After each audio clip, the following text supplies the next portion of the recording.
The Darth Jar Jar theory is, without a doubt, one of the most controversial and mind-bending fan theories in the Star Wars universe. At first glance, it seems ridiculous. Jar Jar Binks, a Sith Lord? It's a hard pill to swallow, but the more you examine the evidence, the more this theory seems to carry some weight. Jar Jar, with his clumsy demeanor and often irritating antics, could very well have been hiding in plain sight as one of the most powerful manipulators in the galaxy. First, let's take a look at his role in the political landscape of the prequel trilogy. Jar Jar is introduced in The Phantom Menace as a bumbling Gungan who finds himself caught up in the larger galactic conflict almost by accident. However, as the story progresses, Jar Jar's influence begins to grow in ways that seem disproportionate to his abilities or experience. In Attack of the Clones, Jar Jar holds a seat in the Galactic Senate, representing Naboo in Padmé Amidala's absence.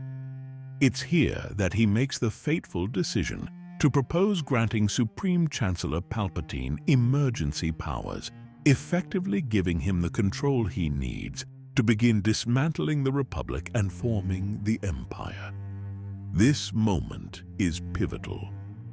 Why would someone as naive and seemingly incompetent as Jar Jar be placed in such a critical role?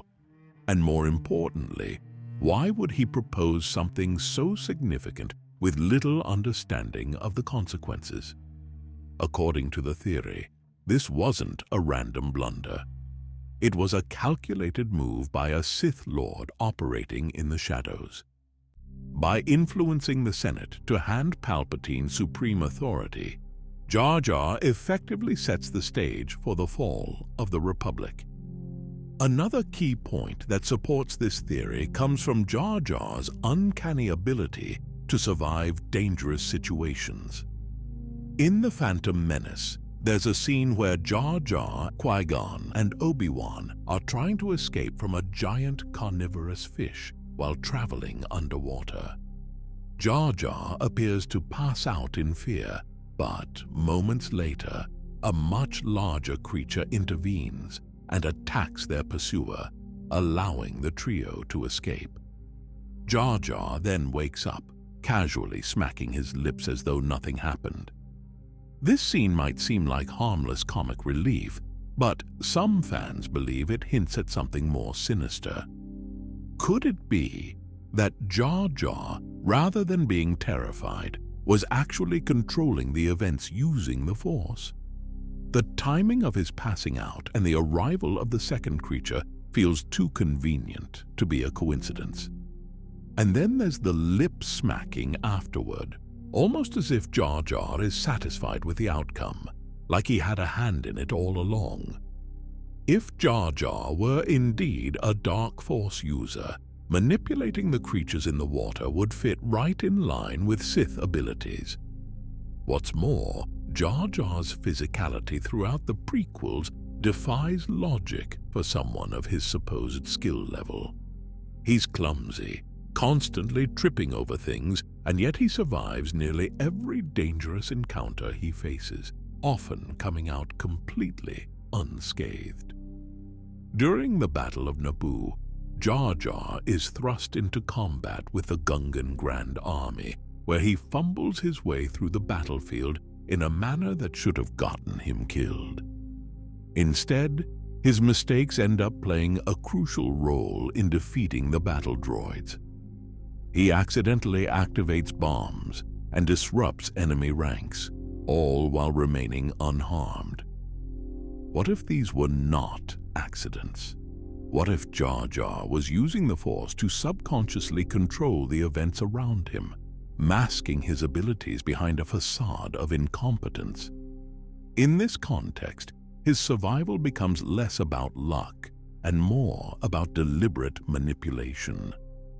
Then there's the question of his ability to influence others. In The Phantom Menace, Qui-Gon Jinn uses the Force to persuade Boss Nass to agree to help Naboo. This moment is subtle, but shows how susceptible the Gungans are to mind tricks. Now, consider Jar Jar. In Attack of the Clones, when he proposes that Palpatine be granted emergency powers, his speech is awkward and unconvincing. Yet, it works. The Senate agrees. How does someone with Jar Jar's lack of political acumen manage to pull off such a critical motion? Some supporters of the theory suggest that Jar Jar may have been using a form of Force persuasion, similar to the Jedi mind trick, to subtly influence those around him. It's possible that he was manipulating the Senate without anyone realizing it, just as Palpatine was doing on a grander scale. An important part of this theory also touches on the idea that George Lucas originally intended for Jar Jar to be revealed as a Sith Lord. But this plot line was abandoned due to the overwhelmingly negative reception to the character. While there is no concrete evidence to back up this claim, Lucas has gone on record saying that Jar Jar was meant to play a much larger role in the prequels than he ultimately did. If Lucas had planned to turn Jar Jar into a major villain, it would have been a bold move, one that would have drastically changed the way we view the prequels. Jar Jar's clumsiness, his seeming lack of intelligence, and his frequent proximity to power make him an ideal candidate for someone hiding in plain sight. The Sith have always thrived on deception, using misdirection to achieve their goals.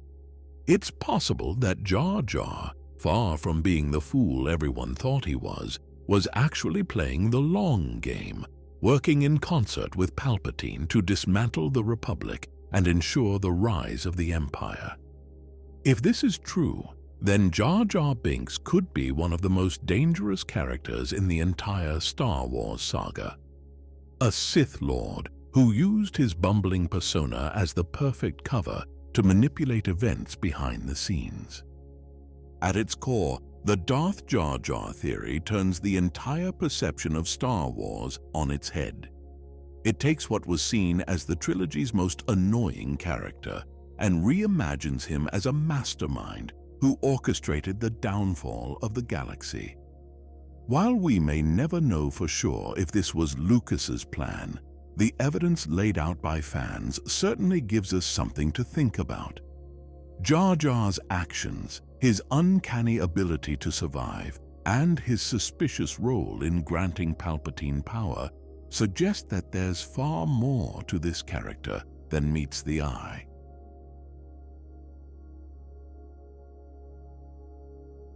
Speaking of Palpatine's manipulative ways, here's a theory that takes his darkness to a whole new level.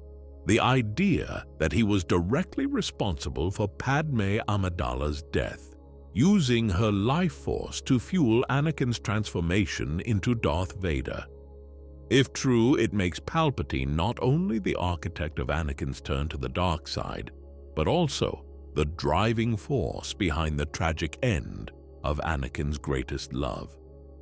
In Revenge of the Sith, Padme's death comes suddenly and mysteriously. She's in perfect health right up until she gives birth to Luke and Leia, yet the medical droids say she's lost the will to live. Really? A fierce senator, a warrior of peace, a woman who's carried twins through the collapse of a galaxy, just gives up? For many fans, this explanation always felt a little off. How could someone as strong as Padme simply fade away, especially when she has two newborns to live for? Enter the theory that Palpatine, the master of all things dark and twisted, played a direct role in her death. This theory suggests that Palpatine, in his final push to transform Anakin into Darth Vader, drained Padme's life force and transferred it to Anakin during his resurrection as Vader. It would be the ultimate act of dark side manipulation, one that ties Padme's death directly to Anakin's rebirth as Vader, binding the two together in a sickening display of power. Let's break this down. As Anakin lies broken and burning on the lava banks of Mustafar, Palpatine arrives just in time to save him. We see Anakin's charred body being rushed to Coruscant, where Palpatine oversees the painful transformation that will turn him into Darth Vader. The timing here is important. As Anakin's body is being reconstructed and kept alive, Padme is simultaneously losing her own battle for survival. It's almost as if her life is being siphoned away to sustain him, keeping him alive just long enough to become Palpatine's new weapon.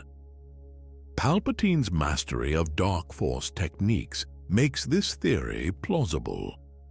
Throughout the saga, we see hints of Sith powers that involve draining life energies, such as Darth Nihilus in the expanded universe, who could literally consume life force to sustain himself. Palpatine's story about Darth Plagueis in Revenge of the Sith also touches on similar abilities, suggesting that the dark side can manipulate life and death itself. It's not a stretch to believe that Palpatine, desperate to save his most powerful apprentice, would be willing to sacrifice Padme to ensure Vader's survival. The implications of this theory are both fascinating and tragic. If Palpatine did drain Padme's life force to keep Anakin alive, it would mean that her death wasn't a consequence of Anakin's heartbreak, but rather a calculated act by the dark side. Padme's final moments would be more than just a loss of will. They would be the final piece in Palpatine's puzzle, turning Anakin's love into a tool of the Sith. It adds another layer of manipulation to Palpatine's character, showing that he wasn't just interested in corrupting Anakin's mind, but was willing to go to horrific lengths to solidify his hold over him. This theory also changes the nature of Anakin's transformation into Vader. If Padme's life force was truly drained to fuel his survival, then Anakin's rebirth as Vader becomes even more monstrous. Not only does he lose the love of his life, but his own survival is directly linked to her death, making him both the victim and the cause of her demise. It's the ultimate dark side irony. Anakin's desperate quest to save Padme ends with him unknowingly taking her life. In addition to the timing of Padme's death, there are a few more details in the film that fans often point to as evidence of this theory. For instance, when Palpatine tells Anakin that Padme is dead, he seems to take a certain pleasure in Anakin's reaction. It's almost as if he's testing how far he can push Anakin's pain, seeing if it will deepen his bond to the dark side. The idea that Palpatine could have orchestrated Padme's death adds an even darker twist to this scene. Not only would Palpatine be manipulating Anakin's emotions, but he would also be confirming his ultimate victory. He's taken everything from Anakin and turned him into the very thing he feared becoming. The idea that Palpatine would go to such extremes isn't far-fetched. Throughout the prequels, we see Palpatine's willingness to do whatever it takes to achieve his goals, whether it's starting a galaxy-wide war or orchestrating the massacre of the Jedi Order. Draining Padme's life force to sustain Vader would be perfectly in line with his ruthless nature. After all, for Palpatine, everything is a means to an end, and there's no price too high when it comes to consolidating power. If this theory holds true, it fundamentally reshapes the narrative of Anakin's fall. Padme's death, which was once seen as a result of Anakin's own choices, becomes an act of dark side manipulation that seals his fate as Darth Vader. It's not just about Anakin failing to save her. It's about the dark side actively claiming her life to bind Anakin to its will. The tragedy of Anakin's story becomes even more poignant. He thought he was fighting to save Padme, But in reality, he was being led down a path that would cost her life and his soul. Whether or not Palpatine really did drain Padmé's life force, this theory adds depth to the Star Wars saga, turning Padmé's death from a vague medical mystery into a calculated act of Sith power. It makes Palpatine not only the mastermind of galactic domination, but also the architect of Anakin's deepest pain. It's the kind of sinister manipulation that defines the Sith and Palpatine's character perfectly.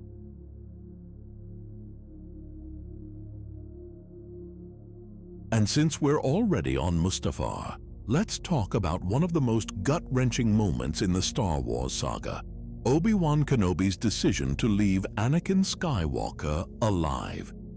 You'd think that after such an intense duel, Obi-Wan would make sure the job was done. But instead, he walks away, leaving Anakin to suffer, burning, broken, but still alive. Why?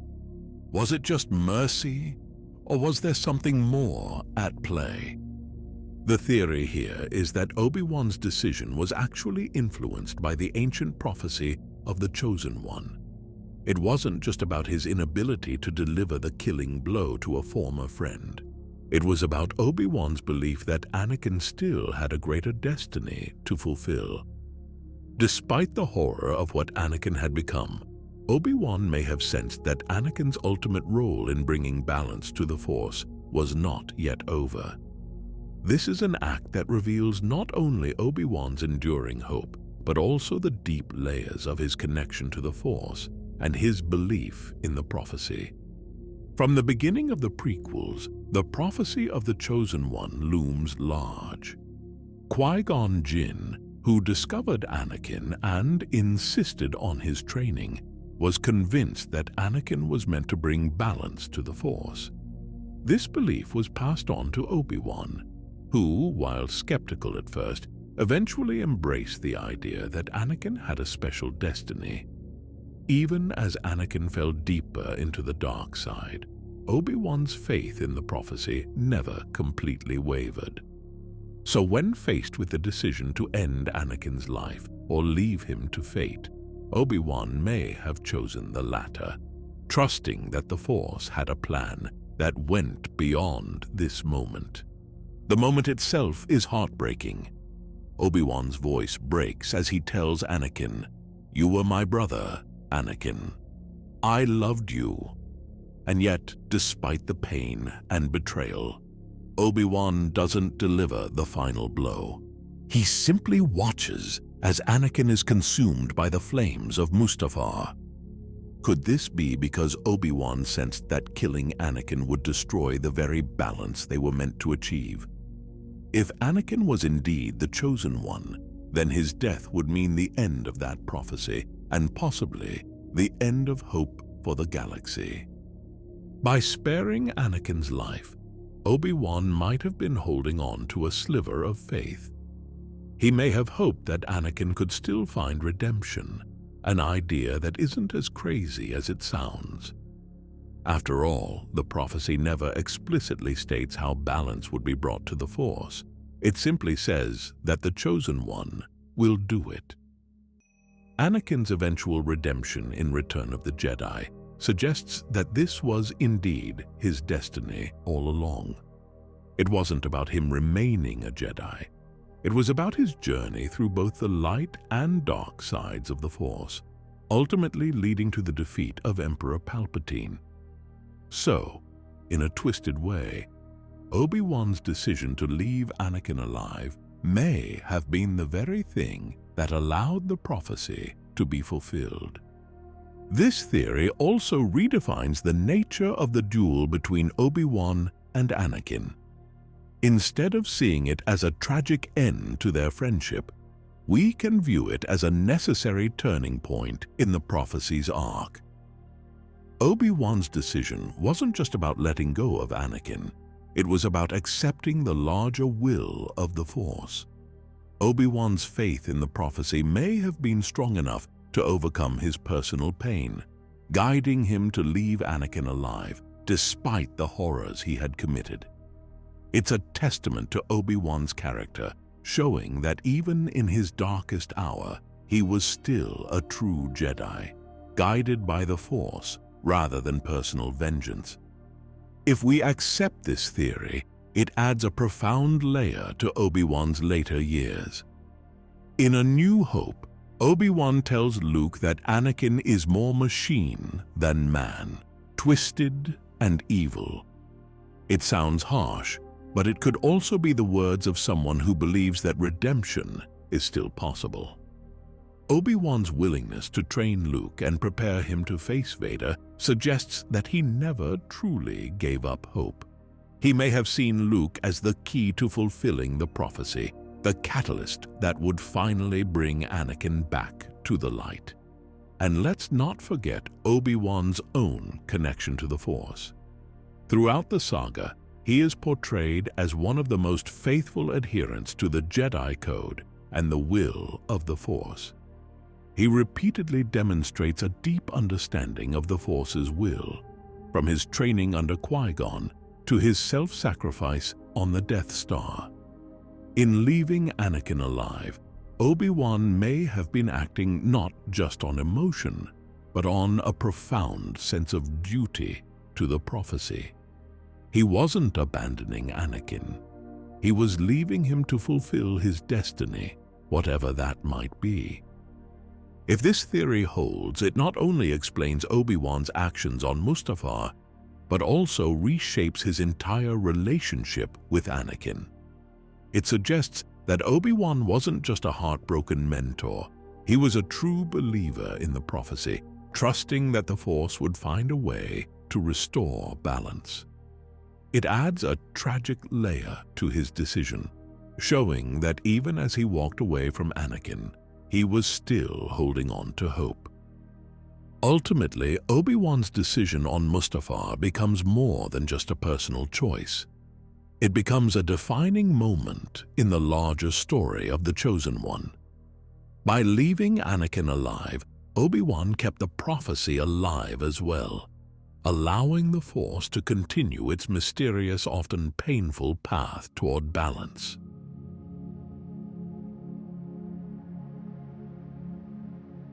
The idea that Mace Windu survived his dramatic fall in Revenge of the Sith is one of those theories that refuses to go away.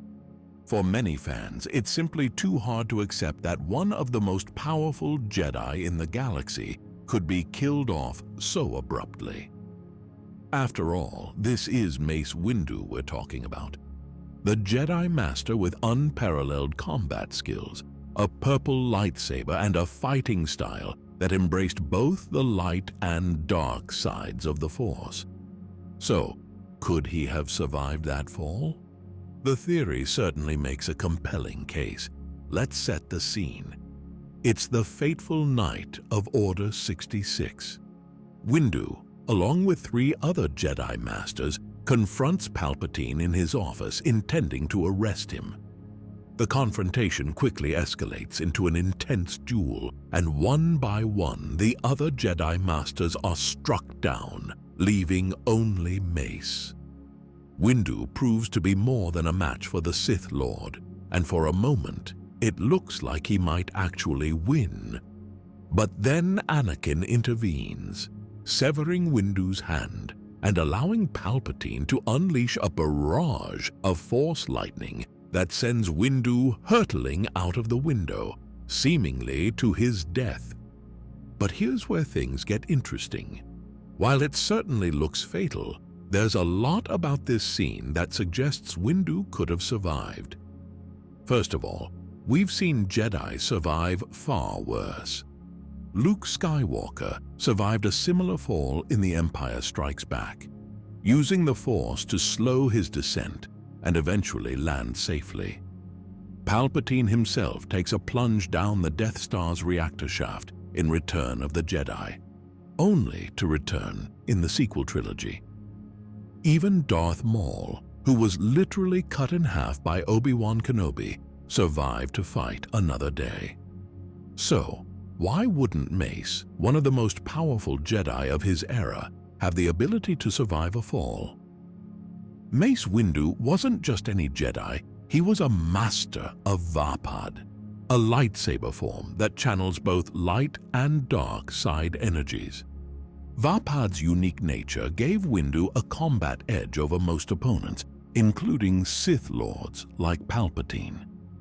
Given his deep connection to the Force, it's entirely plausible that Windu could have used the Force to cushion his fall, slow his momentum, or even guide himself to a safer landing.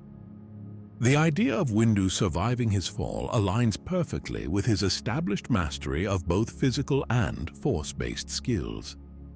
And then there's the matter of his willpower. Windu was not only one of the strongest fighters in the Jedi Order, but he was also one of the most determined.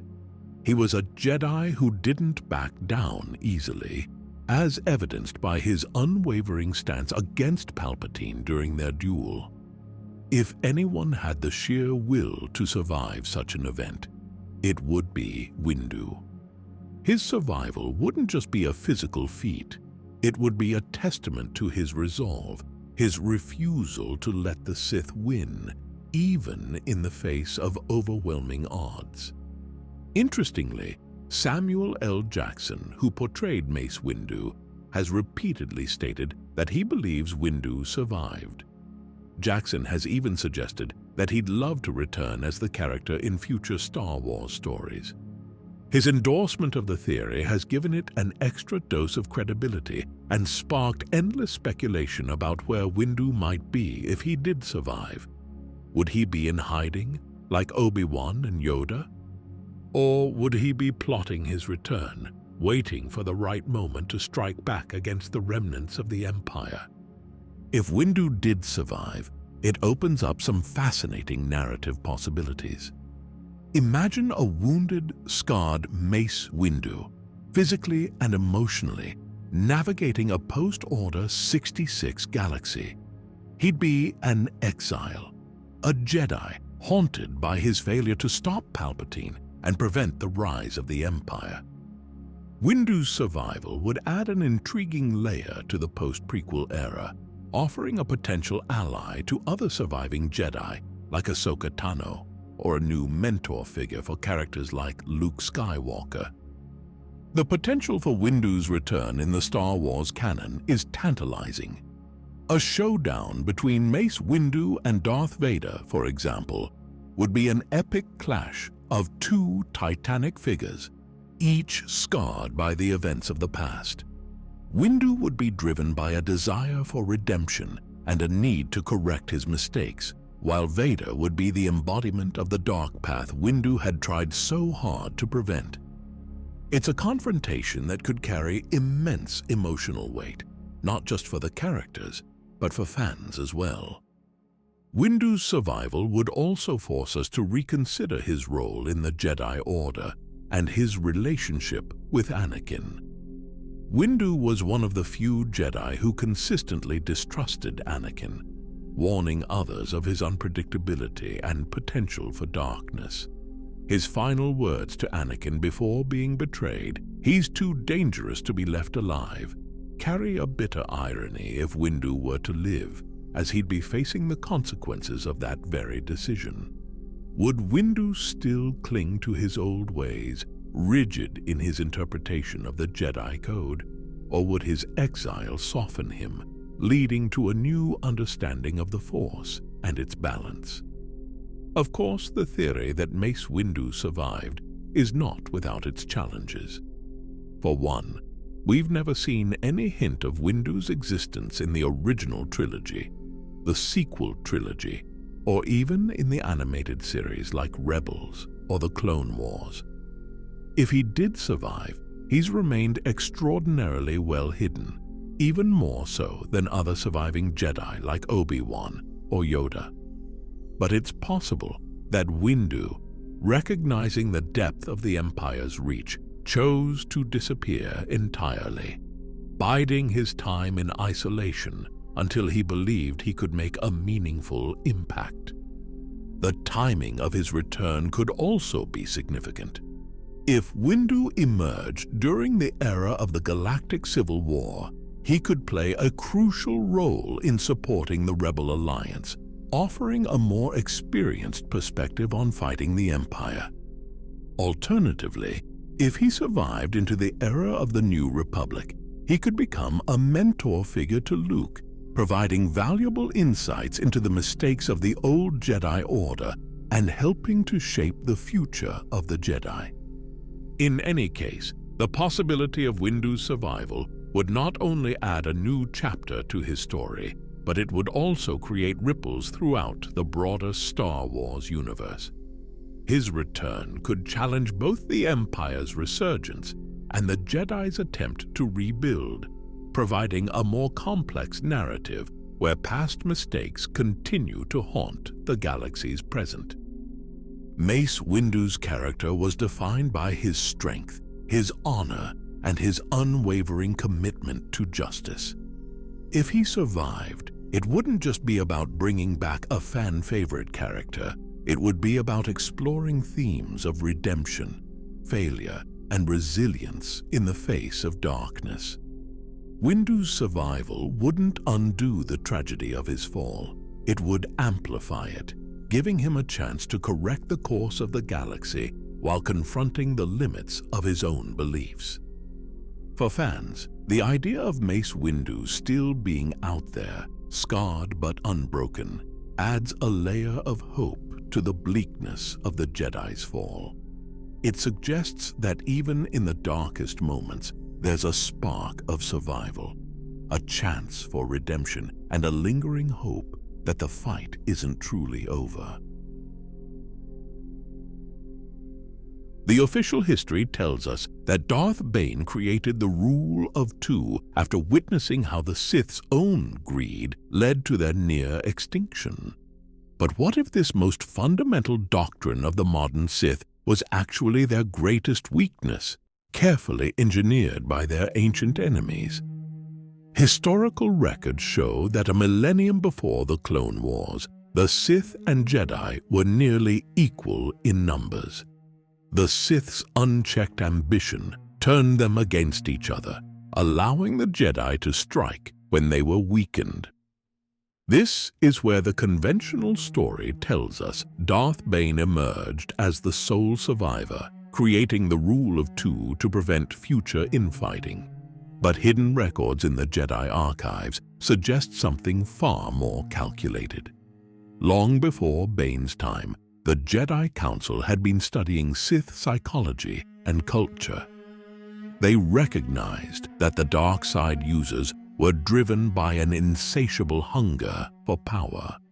This wasn't just an observation. It was the key to their undoing.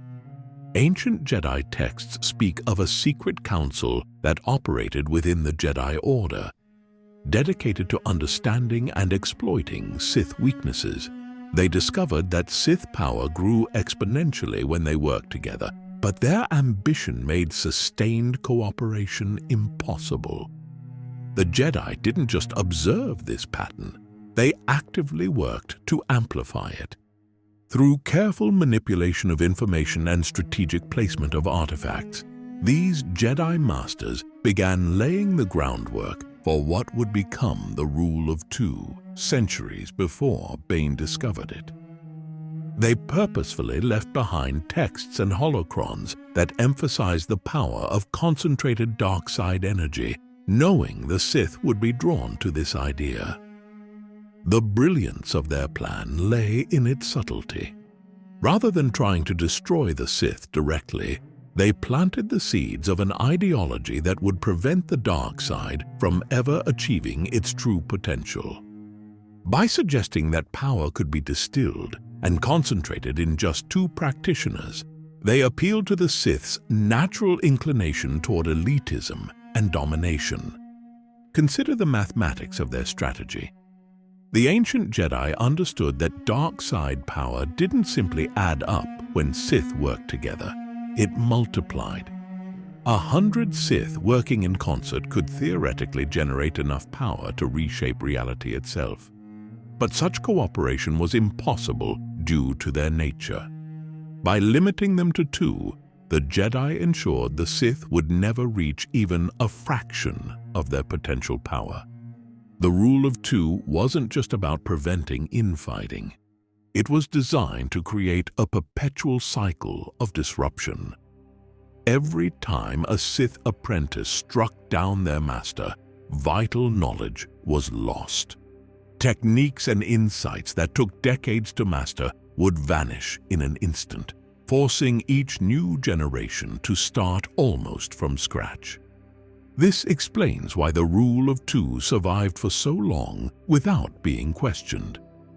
The Jedi Council embedded specific Force suggestions within the very artifacts that taught the doctrine, making it resistant to scrutiny or change. Even the most intelligent Sith Lords never thought to challenge its basic premises because the compulsion to maintain it had been woven into the teaching itself. The timing of Bane's discovery was no accident either. The Jedi had been waiting for the perfect candidate, someone strong enough to survive their orchestrated purge, but prideful enough to embrace their carefully crafted doctrine. When Bane emerged from the destruction of the Brotherhood of Darkness, he was the perfect vessel for their long-laid plans. This theory also explains several mysterious aspects of Sith history. Why did the Jedi seem so confident in their victory after Bane's apparent destruction? They knew the rule of 2 would keep the Sith permanently weakened. Why did generation after generation of brilliant Sith Lords never question such an obviously limiting doctrine? The compulsion to maintain it was part of the teaching itself. The ancient Jedi's true genius was in making the trap look like a source of power. The rule of 2's emphasis on each generation growing stronger was particularly insidious. It gave the Sith the illusion of progress while actually ensuring they would never achieve the kind of power their ancestors once wielded when working together. Look at how Sith Lords throughout history became obsessed with finding ways around natural limitations. Plagueis sought immortality. Sidious created clones. These weren't just personal obsessions. They were unconscious attempts to break free from the constraints the rule of 2 placed on their potential power. But because they never questioned the rule itself, they never found true solutions. Even the finest details of the doctrine were engineered to ensure destruction. The master had to be powerful enough to be worth learning from, but weak enough to eventually be overcome. The apprentice had to be strong enough to eventually take the master's place, but not so strong that they could do it too quickly. This perfect balance wasn't natural. It was carefully calculated to create endless disruption. The conventional wisdom tells us that Luke Skywalker resisted the dark side through his compassion and moral strength. But what if there was something deeper at work? Something that began the moment he was born, when Anakin Skywalker's fall to darkness coincided with his son's first breath. We know from ancient Sith texts that Force dyads are among the rarest and most powerful connections possible between Force users. Most assume these bonds must be deliberately created, but evidence suggests they can form naturally at moments of intense Force convergence. What moment could be more intense than the simultaneous birth of the galaxy's new hope and the final transformation of Anakin into Darth Vader? This theory explains numerous mysteries about Luke's journey. Consider how he was able to resist the dark side with seemingly less training than other Jedi. While his father fell after years of formal instruction under the Jedi Order, Luke remained steadfast with only brief training from Obi-Wan and Yoda. The traditional explanation credits his pure heart, but there might have been another factor at work. Through their dyad connection, every time Vader embraced the dark side, he was unknowingly sending ripples through the Force that reached his son. These weren't just vague disturbances. They were detailed imprints of the dark side's nature, its methods, its temptations. Young Luke wasn't consciously aware of these lessons, but his developing Force sensitivity was absorbing them, learning to recognize and reject dark side energy. This explains why Luke was able to sense good in Vader when no one else could. It wasn't just wishful thinking or naive optimism. Through their dyad, he could literally feel the conflict within his father. Every time Vader struggled with the pull back toward the light, Luke felt it. Every moment of doubt, every flicker of regret, every battle between Anakin and Vader was transmitted through their connection. Look at how quickly Luke learned to recognize dark side manipulation. When Palpatine tried to seduce him on the second Death Star, Luke saw through his tactics almost immediately. This wasn't just because he was morally strong. He had spent his entire life receiving unconscious warnings about these exact techniques through his connection with Vader. The theory also sheds new light on their lightsaber duels. During their first encounter on Cloud City, Vader was holding back, but not just physically. He was also restraining his dark side powers, perhaps unconsciously sensing that unleashing them fully would only strengthen Luke's resistance. Their connection meant that every dark side technique Vader used gave Luke deeper insight into how to counter it. This dynamic reached its peak during their final confrontation. When Vader threatened to turn Leia to the dark side, Luke's fury erupted. But even in that moment of intense rage, he maintained an awareness that others in similar situations lacked. Through the dyad, he could feel exactly where this path led. Each aggressive strike showed him more clearly what he was at risk of becoming. The moment Luke saw his own mechanical hand and recognized its similarity to Vader's wasn't just symbolic. It was the dyad connection forcing him to confront the reality of the dark side's cost. Every pain Vader had experienced, every loss of humanity, every moment of isolation, all of it flooded through their bond. This wasn't just Luke imagining a possible future. He was feeling the actual experience of what the dark side had done to his father. This explains something that has long puzzled scholars. Why did Luke's decision to show mercy have such a powerful effect on Vader? Others had shown Anakin compassion before. Obi-Wan had tried to reach him. Padme had pleaded with him. But Luke's action was different because Vader could feel its authenticity through their dyad. There was no way to dismiss it as manipulation or weakness because their connection let him experience Luke's compassion directly. Their unique bond also explains why Luke was able to maintain his identity even when using abilities that traditionally led to dark side corruption. When he force-choked the Gamorrean guards in Jabba's palace, he didn't begin sliding toward darkness like other Jedi who used such techniques. The dyad had taught him exactly where the line was between using an ability and letting it use you. Consider too how the dyad affected their lightsaber combat styles. Luke developed remarkable skill incredibly quickly, but his technique wasn't just self-taught or based on his brief training. Through their connection, he was unconsciously learning from every lightsaber form Vader used, not just the physical movements, but the underlying philosophies and their relationship to the Force. This theory also explains why Luke was later able to create a new Jedi teaching philosophy that better resisted dark side temptation. His unique perspective wasn't just based on his personal experiences. Through the dyad, he had gained deep insight into how the dark side actually worked, not just the theoretical understanding the old Jedi Order relied on.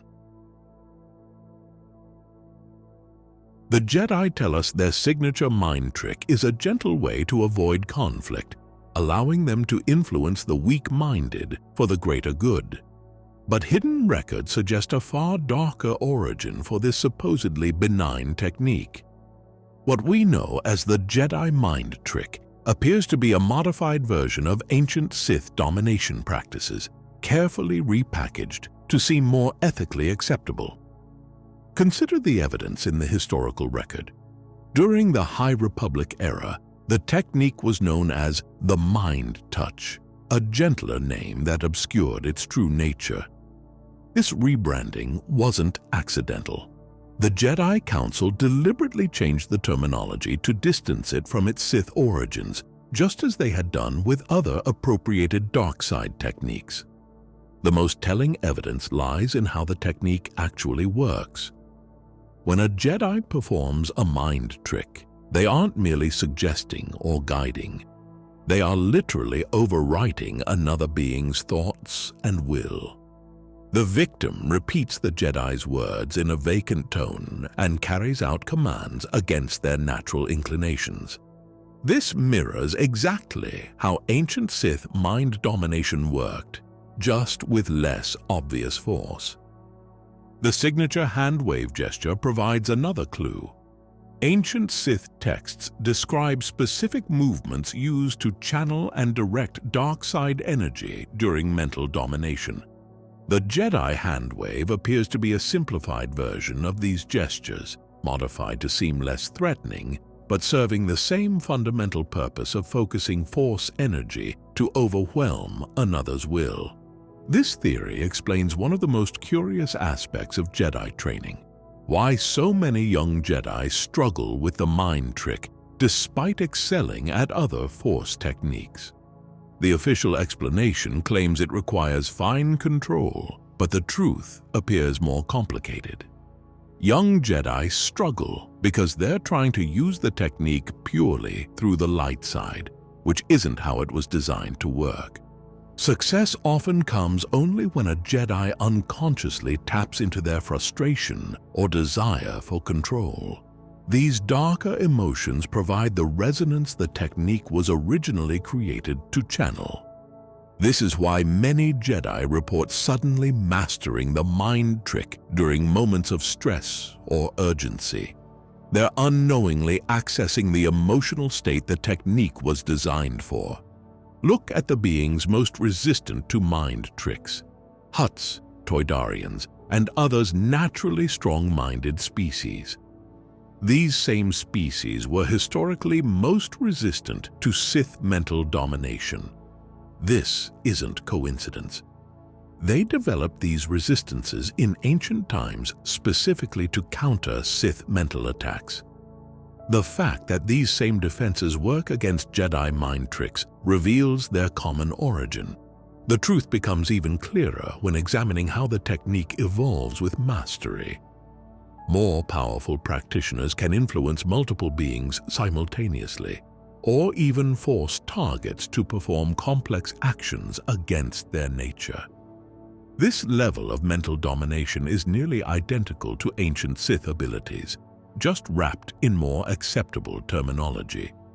This explains why dark side users like the Inquisitors and Kylo Ren could so easily adapt the technique into more aggressive forms of mental probe and control. They weren't perverting a light side ability. They were simply stripping away the Jedi modifications and using the technique as it was originally designed. The theory also sheds light on why certain Jedi masters were uncomfortable with the technique's widespread use. Records show some council members argued for restricting its teaching, claiming it was too easy to misuse. These masters may have known the truth and worried that regular use of the technique could unconsciously attune Jedi to dark side energies. Consider how the technique feels to its victims. Those who recall being influenced report feeling their will being crushed and their thoughts being overwritten. This matches exactly with historical accounts of Sith mental domination. The only real difference is that Jedi victims forget the experience afterward. a modification likely added to make the technique seem more ethical. The hand movement itself reveals more through careful study. The gesture creates specific resonance patterns in the Force that ancient texts associate with dark side influence. The Jedi teaching that it serves as a focusing tool is technically true, but incomplete. It focuses specific energies that the Jedi would rather not acknowledge they're using. We can see this connection clearly in instances where multiple Jedi attempt the technique simultaneously, as happened when 3 Jedi Masters jointly interrogated Cad Bane. The combined mental assault caused him intense pain, revealing the technique's true nature when stripped of its gentle facade. This wasn't a perversion of the technique. It was the technique working as originally designed. The official story says Yoda chose Dagobah for his exile because its dark side energies would help mask his presence from the Empire. But what if his choice wasn't just about hiding? What if the most powerful Jedi Master in history had a far more crucial mission, containing an ancient dark side nexus that threatened to corrupt the entire sector? Historical records confirm that Dagobah housed a powerful dark side cave, a nexus point where dark energies gathered and manifested. But this wasn't just any dark side location. Ancient Jedi texts suggest this nexus was actually a wound in the Force itself, one that had been growing slowly but steadily for millennia. The swamp world's unusual properties provide our first clue. The planet's atmosphere interfered with technology, making it difficult to scan or map. This wasn't a natural phenomenon. The interference patterns matched exactly with known dark side energy signatures. Something on Dagobah was actively disrupting the normal flow of energy, both technological and spiritual. The cave where Luke faced his vision wasn't just a random dark side location. Its distinctive structure and energy patterns suggest it was actually a focal point, a place where the dark side energies of the entire region were being drawn and concentrated. Without containment, these energies would have eventually spread, corrupting everything they touched. This explains Yoda's seemingly strange behavior when Luke first arrived. The Jedi Master's apparent senility and erratic actions weren't signs of age or isolation. They were symptoms of the immense mental strain from decades of containing the Nexus. Maintaining such powerful Force barriers required constant concentration, explaining why Yoda appeared distracted and often spoke in riddles. Look at how Yoda positioned his home. What seemed like a random mud hut was actually precisely placed at a point equidistant from the cave and 6 other major energy convergence points on the planet. This created a perfect septagonal containment pattern, a technique described in ancient Jedi texts for binding dark side energies. The physical toll of this work was evident in Yoda's appearance. While age certainly affected him, the extreme weathering of his body and the strain in his voice came from constantly channeling immense Force energies. Every moment of every day, he was essentially holding back a dark side tide that threatened to burst its banks. This theory explains why Yoda didn't join the rebellion, despite being arguably the most powerful potential ally against the Empire. His mission on Dagobah was far more crucial than any military campaign. If the Nexus had broken free, it would have created a dark side beacon that could have corrupted Force sensitives across the galaxy. Consider how Yoda tested Luke. The trials weren't just about teaching patience or control. They were carefully designed to see if Luke could resist the Nexus's influence. Every task, from lifting rocks to running through the swamp, took place along specific energy lines, where the dark side's pull was strongest. Yoda wasn't just training Luke, He was testing his resilience to corruption. The timing of Yoda's transformation into the Force was no coincidence either. He didn't simply pass away from age. He had spent his final years gradually binding his own Force energy into the containment pattern. When he finally disappeared, his essence became part of the permanent seal on the Nexus, explaining why the cave's dark influence seemed significantly weakened in later years. This adds new context to why the Empire never found him. It wasn't just the dark side masking his presence. The containment ritual Yoda was performing actually created a kind of Force blind spot, making the entire planet virtually invisible to Force-sensitive searches. Even Vader and the Emperor, actively hunting Jedi, couldn't penetrate this veil. His peculiar way of teaching Luke takes on new meaning in this context. The seemingly nonsensical tasks and cryptic lessons were actually designed to gradually expose Luke to the Nexus's energy while building up his resistance to it. Each lesson increased Luke's exposure while teaching him unconsciously how to shield himself. The infamous scene where Yoda lifts the X-Wing from the swamp reveals another layer of truth. This wasn't just a demonstration of Force power. It was Yoda temporarily redirecting his energy from containment to the task, explaining why the fog and atmosphere became noticeably darker during that moment. The swamp's bubbling and upheaval wasn't just from the ship's movement. It was the Nexus briefly surging when Yoda's attention was diverted. The Republic's clone army, a remarkable achievement in genetic engineering and military organization, was central to the Clone Wars narrative. Known for their precision, loyalty, and effectiveness, the clones were modeled after the genetic template of Jango Fett, a renowned bounty hunter who embodied the qualities of an elite warrior. While some theories suggest the clones were modeled after an ancient Mandalorian army, the reality is rooted more in the manipulations of Darth Sidious and his proxies, rather than a deliberate homage to Mandalorian traditions. To understand this connection and debunk misconceptions, it's vital to explore the true origins of the clone army and the nuanced role Jango Fett played in its creation. Jango Fett was chosen as the template for the clone army, not by the Kaminoans, but by Count Dooku, operating under the Sith pseudonym Darth Tyrannus. The Kaminoans were master geneticists, responsible for the technical aspects of creating the clones, but they were not the ones who decided on Jango's involvement. That decision came from the Sith, with Palpatine orchestrating the army's creation as part of his grand plan to execute Order 66 and eliminate the Jedi. The Kaminoans, focused on fulfilling their commission, had little concern for the broader political or historical implications of the clones' origins.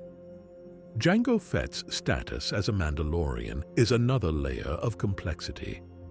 While he wore Mandalorian armor and demonstrated the skills of a Mandalorian warrior, his ties to the Mandalorian culture were disputed.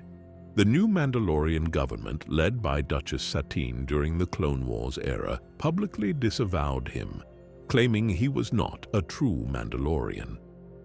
Whether this was a political maneuver or a reflection of deeper cultural divisions remains unclear, but it complicates any direct link between Jango Fett's identity and the Republic's clone army.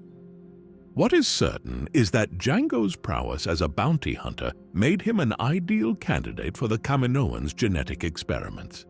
His physical abilities, tactical acumen, and resilience were all qualities that could be passed on to an army of clones. But the notion that the Kaminoans used ancient records of Mandalorian training or warfare to shape the clones lacks canonical evidence. The Kaminoans' focus was on genetic engineering and behavioral conditioning, creating soldiers who would follow orders without question while excelling in combat. This emphasis on obedience and skill development was practical, not cultural. The clones' effectiveness against the Jedi, particularly during Order 66, was not primarily due to any Mandalorian influence. The inhibitor chips implanted in their brains were the decisive factor, overriding their free will and compelling them to carry out the command to eliminate the Jedi. This betrayal was made possible by the Jedi's trust in their clone troops, forged through years of camaraderie and shared battles. While the clones' skills and discipline played a role in the execution of Order 66, it was the chips and Palpatine's manipulations that ensured their devastating success. Despite these corrections, Jango Fett's Mandalorian connections and the echoes of Mandalorian traits in the clones cannot be entirely dismissed. The Kaminoans relied on Jango not only for his genetics, but also for his expertise. Part of Jango's agreement with the Kaminoans included training a select group of clones, ensuring that his combat techniques and methods were directly passed down. This mentorship created an indirect link between Jango's Mandalorian-style combat skills and the clones, though it was far more limited than some theories suggest. The clones' armor is another area where Mandalorian influence is often noted. While the design is not identical to traditional Mandalorian armor, its practicality, segmented plating, and T-shaped visors evoke comparisons. However, this similarity is more likely coincidental or an aesthetic choice rather than a deliberate attempt to mimic Mandalorian design. The armor was created by the Kaminoans to suit the clones' needs and the Republic's requirements, with functionality prioritized over heritage. The story of the clone army is inseparable from Palpatine's ultimate plan. Its creation was less about honoring any warrior tradition and more about orchestrating the downfall of the Jedi. Palpatine, operating in the shadows as Darth Sidious, used multiple proxies including Sifo-Dyas and Dooku to commission the army, ensuring that no single party knew the full extent of his plan. The Kaminoans, focused on fulfilling their role as engineers, were largely unaware of the army's true purpose. For them, the project was a technical challenge, an opportunity to refine their cloning techniques and deliver a product that met the Republic's specifications. Despite the lack of a direct connection to ancient Mandalorian armies, the theory persists because it captures the imagination and fits with broader themes in Star Wars. The Mandalorians' legacy as elite warriors, their history of conflict with the Jedi, and their enduring influence in the galaxy all make them a compelling parallel to the clones.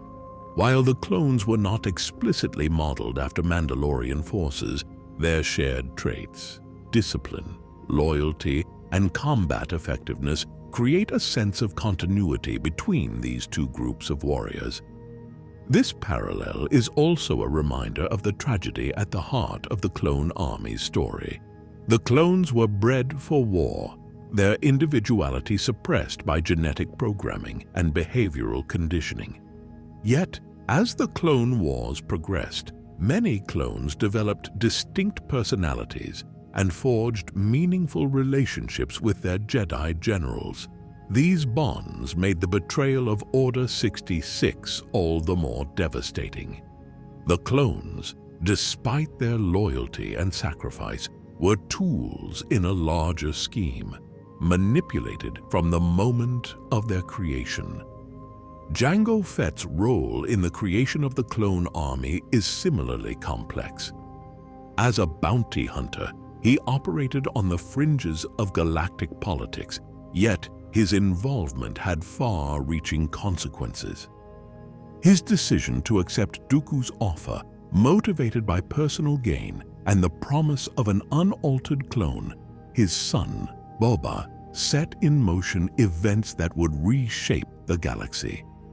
Whether or not Django considered the implications of his actions is unclear, but his legacy is deeply tied to the clones who bore his face and fought under the Republic's banner.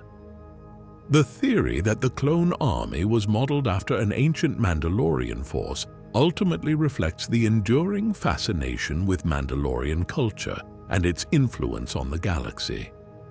While the Kaminoans' work was grounded in science and manipulation rather than history or tradition, the echoes of Mandalorian traits in the clones, whether through Django's training or their own evolution, add depth to their story. The clones were not just soldiers, they were symbols of loyalty, resilience, and the cost of war. In the end, the true story of the clone army is one of power, deception, and loss. It is a testament to the manipulations of the Sith, the skill of the Kaminoans, and the sacrifices of the clones themselves.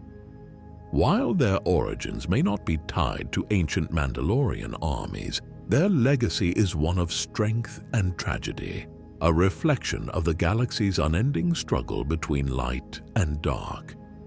Jango Fett's influence, however indirect, ensured that the Republic's army was more than just a tool of war. It was a force to be reckoned with, for better or worse. The clones of the Grand Army of the Republic are some of the most complex and tragic figures in Star Wars. Bred for loyalty, programmed for obedience, and conditioned to follow orders, their role in the execution of Order 66 marked one of the darkest moments in the galaxy's history. While the inhibitor chips implanted in their brains effectively removed free will during this command, the story is more nuanced than complete mind control. Though most clones complied, cases like those of Fives, Rex, Gregor, and Wolf reveal a subtle interplay between programming, loyalty, and individuality, making their story both tragic and fascinating. To understand the clones' actions during Order 66, we must start with the inhibitor chips themselves. Implanted during the early stages of their development on Kamino, these chips were designed to suppress autonomy and ensure obedience to critical commands. Their primary function was to execute Order 66, a directive issued by Palpatine that branded the Jedi as traitors to the Republic. When activated, the chips compelled the clones to turn on their Jedi commanders, overriding personal loyalty and relationships. The chips were specifically engineered to target the clones' perception of the Jedi, leaving other decision-making capabilities intact. This allowed clones to maintain their tactical effectiveness while ruthlessly carrying out the directive. The effectiveness of the inhibitor chips is illustrated in the overwhelming compliance of the clones. For most, the programming was absolute. Long-standing bonds with Jedi generals, forged through years of camaraderie and shared battles, were erased in an instant. The Jedi's trust in their clone troops, a cornerstone of their wartime strategy, became their greatest vulnerability. The clones acted with precision and efficiency, ensuring the near-total eradication of the Jedi Order. However, the chips were not flawless. ARC Trooper Fives was among the first to uncover their true purpose, thanks to the tragic case of Tup, whose malfunctioning chip led him to kill Jedi Master Tiplar during the Battle of Ringo Vinda. Tup's inexplicable actions set Fives on a path of investigation, one that ultimately revealed the chip's insidious design. Fives' discovery was groundbreaking, but his warnings were dismissed as paranoia. Deemed a threat to the Republic, Fives was killed before he could expose the truth. His sacrifice, however, planted the seeds of doubt in those closest to him and laid the groundwork for future resistance. Captain Rex's experience during Order 66 is one of the most poignant examples of a clone grappling with the effects of the inhibitor chips. When the command was issued, Rex initially succumbed, turning his blasters on Ahsoka Tano, his trusted ally and friend. Yet, something within him resisted. Canon establishes that it was Ahsoka's presence, her deep connection to the Force, that helped Rex momentarily break through the chip's control. Even as he fought against the programming, he struggled to verbalize what was happening, warning Ahsoka to find Fives before the chip reasserted control. With Ahsoka's help, Rex's chip was surgically removed, freeing him from its influence. His resistance was not purely a matter of willpower, but a combination of his bond with Ahsoka, her use of the Force, and his own capacity for individuality. Other clones like Gregor and Wolf also managed to remove their inhibitor chips before Order 66. These cases further highlight the potential for resistance under the right circumstances.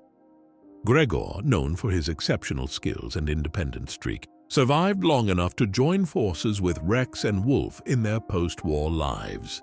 Together, they represent a small but significant group of clones who were able to break free from the control imposed by the chips. Their stories are a testament to the individuality that persisted within the ranks of the clone army, despite the Kaminoans' efforts to suppress it. The role of loyalty in the clones' actions during Order 66 is another critical factor. The inhibitor chips created a compulsion that was difficult, if not impossible, to resist. But the clones' sense of duty and trust in the chain of command also played a role in their compliance. Palpatine's authority as Supreme Chancellor lent legitimacy to the Order, making it easier for the clones to accept the narrative of Jedi treachery. For many, following orders was not just a matter of programming, but a deeply ingrained sense of purpose. This duality adds a layer of tragedy to their actions. Though they were compelled by the chips, their loyalty to the Republic was also weaponized against them. Fear and uncertainty also contributed to the clones' actions. The chaos of the Clone Wars had already placed immense psychological pressure on them, leaving many reliant on the structure provided by their commanders. When Order 66 was issued, the sudden shift in the Jedi's status and the overwhelming authority of the command created an environment where questioning orders felt impossible. The clones' conditioning to trust and obey made resistance all the more unlikely. Despite these challenges, the examples of Fives, Rex, Gregor, and Wolf demonstrate that the clones were not entirely without agency. The inhibitor chips were powerful, but they did not erase individuality completely. Fives' relentless pursuit of the truth, Rex's moment of resistance, and the decisions of others to remove their chips reflect a capacity for critical thinking and self-awareness. These moments, though rare, highlight the complexity of the clones' experiences. The tragedy of the clones is compounded by the fact that they were victims of a system designed to dehumanize them. Bred for war and denied the opportunity to choose their own paths, they were pawns in a game they didn't fully understand. The inhibitor chips were the ultimate betrayal, stripping them of their autonomy and forcing them to carry out atrocities against those they once fought alongside. Yet their actions during and after Order 66 reveal an enduring humanity, one that persisted even in the face of overwhelming control. In the aftermath of Order 66, the fate of the clones diverged. Many continued to serve the newly formed Galactic Empire, their loyalty redirected toward a regime that saw them as expendable. Others, like Rex, chose to forge their own paths, seeking a life beyond the battlefield. This divergence underscores the enduring impact of individuality within the clone ranks. Despite their shared origins and conditioning, the clones were capable of forging their own identities, even in a galaxy that sought to deny them that right. Fives' legacy is perhaps the most poignant aspect of this story. Though his warnings went unheeded during his lifetime, his actions paved the way for later revelations about the inhibitor chips. For Rex and others who survived, Fives' sacrifice became a source of strength, a reminder of the importance of questioning authority and fighting for what is right. His story is a testament to the resilience of the clones and their capacity for resistance, even in the darkest of times. Ultimately, the story of the clones is one of complexity and tragedy. While the inhibitor chips stripped many of their agency, they did not erase the individuality that defined them. The cases of Fives, Rex, Gregor, and Wolf reveal a capacity for defiance, a spark of humanity that persisted despite the odds. Their actions remind us that even in the face of overwhelming control, the choice to resist remains a choice that defines not just a soldier, but a person. In the end, the clones were not just tools of war. They were individuals, each with their own story, struggles, and legacy. Captain Rex, one of the Republic's most distinguished clones, stood shoulder to shoulder with Anakin Skywalker during countless campaigns throughout the Clone Wars. Their partnership was built on mutual respect, trust, and a shared commitment to their mission. Yet, for all the time Rex spent under Anakin's command, the question arises: how much did he truly understand about the Jedi General's internal struggles?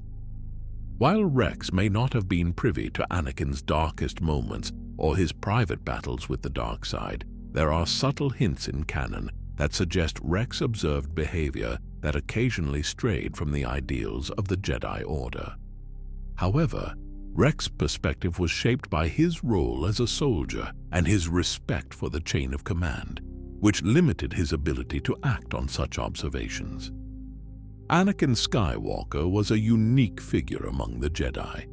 Charismatic, daring, and deeply human in his emotions, he stood apart from his more stoic peers. For the clones under his command, these traits made him an inspiring leader. Unlike many Jedi who maintained a strict emotional detachment, Anakin forged bonds with his troops, treating them as individuals rather than expendable assets. Rex, as one of Anakin's closest subordinates, benefited from this camaraderie, which fostered immense loyalty and trust. Yet, this same emotional intensity often manifested in ways that hinted at the darker impulses simmering beneath Anakin's surface. The Clone Wars were a relentless and grueling conflict, pushing even the most disciplined individuals to their limits. For Anakin, this often meant resorting to unorthodox and aggressive tactics. Rex, as a highly perceptive leader, would have noticed Anakin's tendency to push boundaries and take risks that bordered on recklessness. On the battlefield, these traits were often viewed as strengths, turning impossible situations into victories. But there were moments when Anakin's actions likely gave Rex pause. Anakin's fierce determination, while inspiring, sometimes escalated into unchecked anger, especially when his comrades were threatened or when civilian casualties occurred. These flashes of intensity may not have revealed the full extent of Anakin's struggle with the dark side, but they painted a picture of a leader who carried a heavy burden. However, it is important to recognize the limitations of Rex's perspective. Much of Anakin's descent into darkness occurred in private, away from his clone troops and even his closest Jedi allies. His secret marriage to Padme Amidala, his growing distrust of the Jedi Council, and his personal grief and fears were not matters he openly shared. For Rex, who primarily interacted with Anakin in military contexts, these deeper struggles would have been obscured.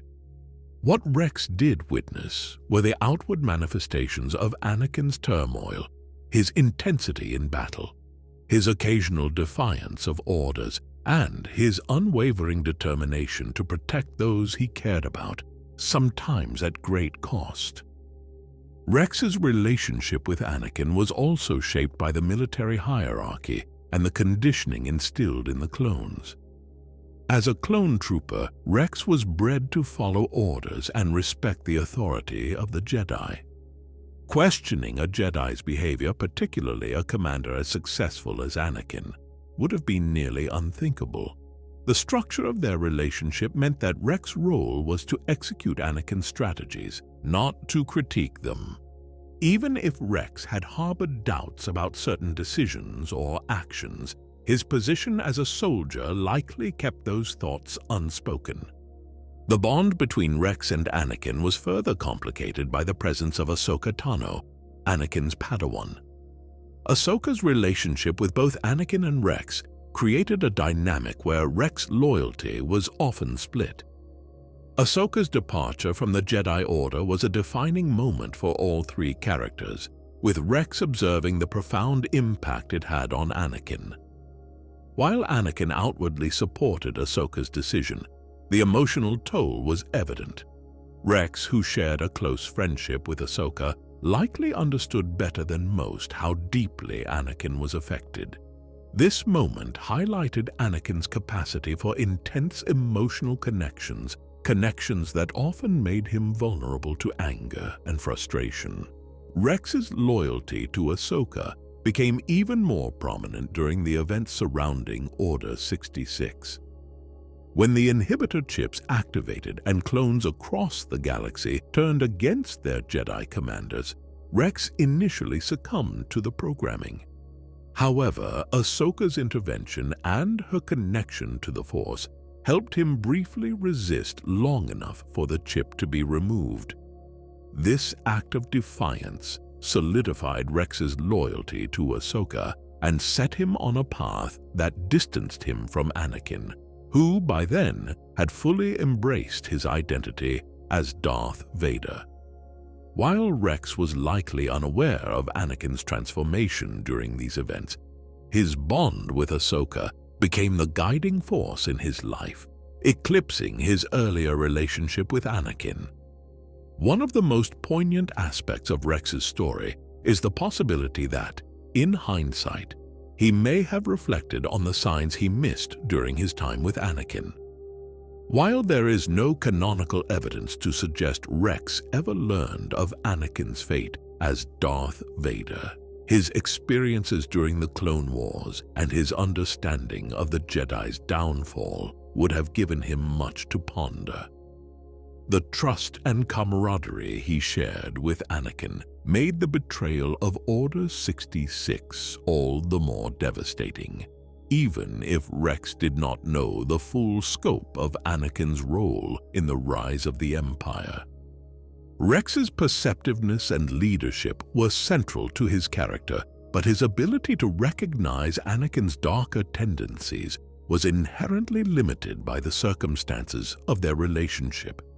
Much of what Anakin struggled with was hidden beneath the surface, shielded by his status as a Jedi and the demands of the war.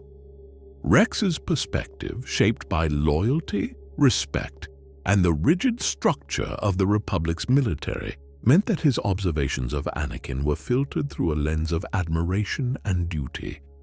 In the end, Rex's story is less about his awareness of Anakin's fall and more about his resilience in the face of betrayal and loss. His journey reflects the complexities of loyalty and the challenges of navigating relationships in a galaxy at war. While he may not have fully grasped the extent of Anakin's descent into darkness, Rex's experiences alongside Anakin and Ahsoka shaped him into one of the most enduring and beloved characters in the Star Wars saga. His ability to adapt, to question, and ultimately to choose his own path set him apart not just as a clone, but as an individual. The relationship between Rex and Anakin, though primarily defined by military contexts, is a testament to the bonds forged during the Clone Wars. It reminds us that even in the face of conflict and tragedy, there are moments of trust, respect, and humanity that endure. While Rex may not have seen the full picture of Anakin's struggle, his story remains an integral part of the greater narrative, reflecting the complexities of war, loyalty, and the choices that define us.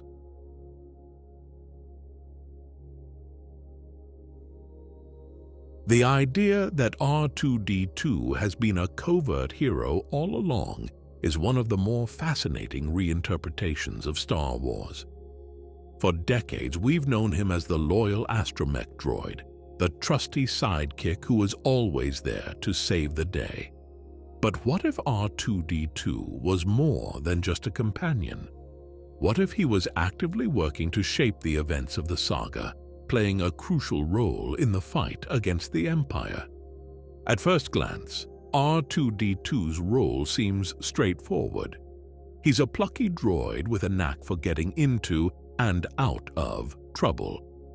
But when you take a closer look, R2's actions often go beyond what you'd expect from a mere droid. He's present at nearly every major turning point in the series, from the prequels to the original trilogy, and he always seems to be one step ahead, subtly guiding events and nudging characters toward critical decisions. Let's start with the Phantom Menace. R2's introduction is no small moment. He's part of Queen Amidala's royal starship crew, and he's the only astromech to survive the ship's desperate run through a Trade Federation blockade. This alone suggests that R2 is no ordinary droid. While other droids are quickly blasted away, R2 somehow manages to repair the ship's shields under heavy fire, ensuring the ship's escape and setting the stage for Anakin's journey to become a Jedi. From the very beginning, R2 seems to have a knack for being in the right place at the right time. But the real meat of this theory comes during Revenge of the Sith. Throughout the film, R2-D2 showcases an almost uncanny level of strategic thinking. Whether it's using his various tools to sabotage battle droids, providing cover for Anakin and Obi-Wan, or hacking into critical systems with ease, R2's quick thinking repeatedly saves the day. In one scene, when Anakin and Obi-Wan infiltrate General Grievous's ship to rescue Palpatine, it's R2 who initiates the diversion that allows them to continue their mission. His actions seem almost too deliberate, as if he understands the gravity of the situation and is actively working to steer the Jedi towards success.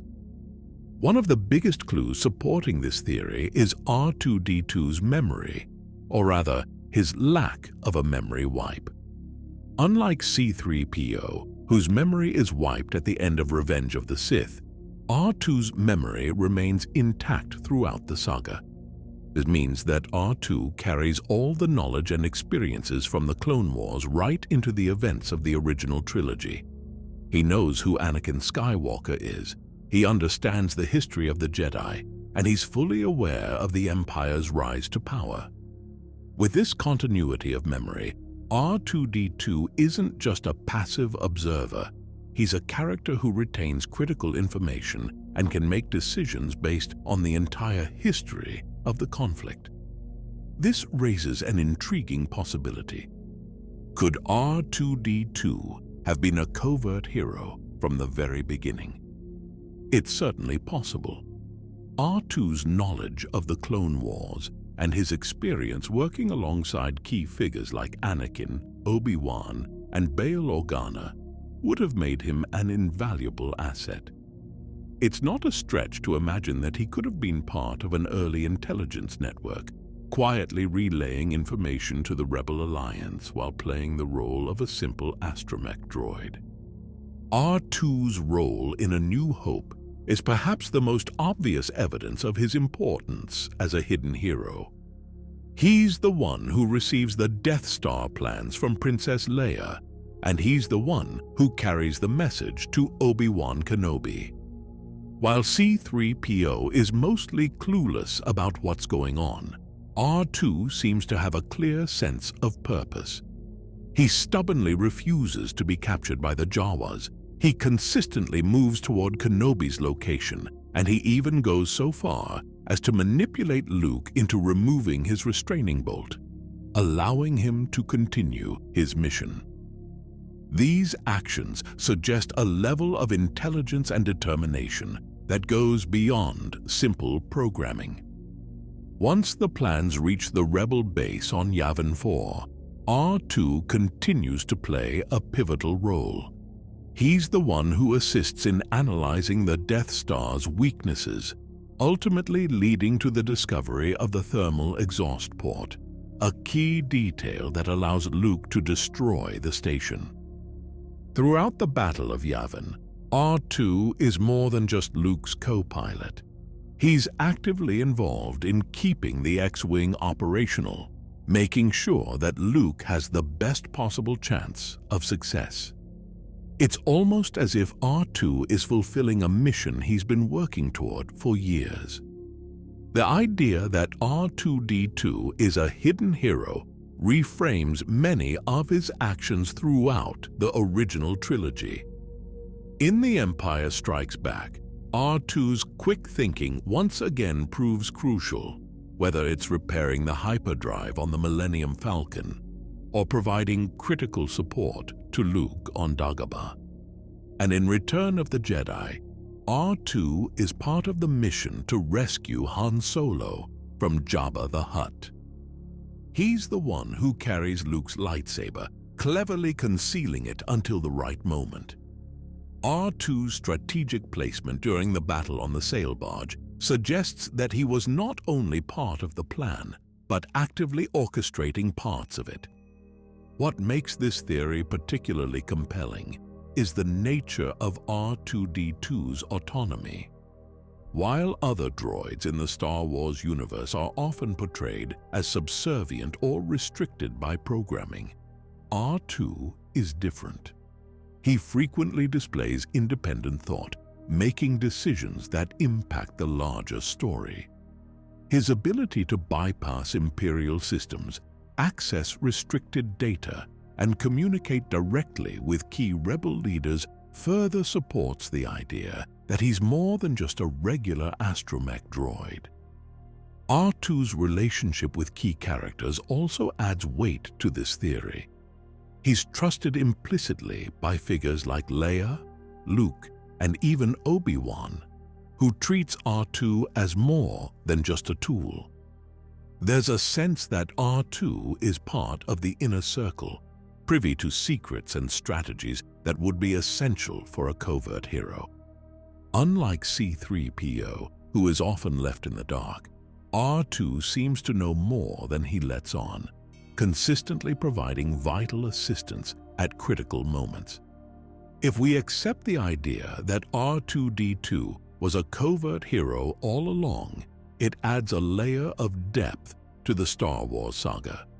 It means that one of the most unassuming characters in the series was, in fact, one of its greatest heroes. R2's actions weren't just random acts of bravery. They were part of a larger, ongoing effort to defeat the Empire. It explains why R2 is always in the thick of things, whether it's delivering crucial messages, disabling enemy defenses, or guiding the heroes toward their next objective. But what would this mean for the broader story? If R2-D2 was truly a hidden hero, it would make him one of the most significant unsung champions of the saga, an ally who not only supported the main characters, but actively shape the course of galactic history. It also reframes the way we view the droid's relationship with the Skywalker family. R2 wasn't just a loyal companion. He was a silent guardian, working tirelessly to ensure the downfall of the Sith and the victory of the rebellion.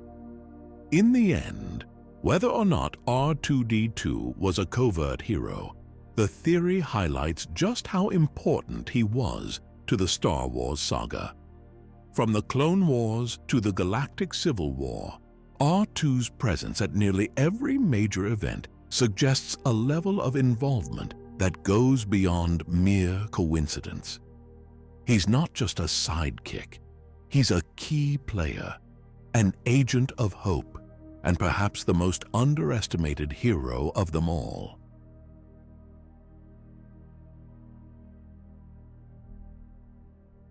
The idea that Qui-Gon Jinn not only foresaw Anakin's fall to the dark side, but actively embraced it as part of a larger plan is a theory that adds a fascinating twist to the Star Wars saga. It suggests that Qui-Gon, often seen as the wise but stubborn maverick of the Jedi Order, was not merely naive or overconfident about Anakin's potential. Instead, he understood that Anakin's journey through both the light and dark sides was necessary for the prophecy of the Chosen One to be fulfilled. From his very introduction in The Phantom Menace, Qui-Gon is portrayed as a Jedi who follows the living Force, a more spontaneous and intuitive approach to the Force compared to the rigid, dogmatic teachings of the Jedi Council.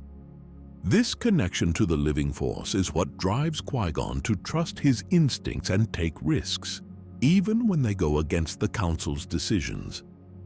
He is a character defined by his deep sense of purpose, one who is willing to challenge the established norms of the Jedi Order if he believes it is in line with the Force's will. The theory proposes that Qui-Gon saw more in Anakin than just his potential as a Jedi. He saw the darkness within him too. He recognized that Anakin, with his extraordinary connection to the Force, was both a force for great good and immense danger. But rather than fearing Anakin's darkness, Qui-Gon believed that it was part of the balance that the prophecy spoke of. He understood that the Force wasn't just about light and purity. It was about harmony between light and dark. In this context, Anakin's fall wasn't a deviation from the prophecy, but rather an integral part of it. One of the strongest supporting points for this theory is Qui-Gon's insistence on training Anakin, even after the Jedi Council voices serious concerns. From the moment he meets Anakin on Tatooine, Qui-Gon is certain that the boy is the Chosen One, destined to bring balance to the Force. He even stakes his own credibility on this belief, defying the Council's decision to reject Anakin's training and taking matters into his own hands. Qui-Gon's determination is not just a matter of personal conviction, it's a clear indication that he sees something in Anakin that others do not.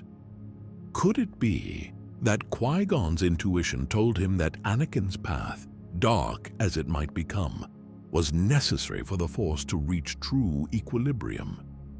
This perspective changes how we interpret Qui-Gon's final moments in The Phantom Menace.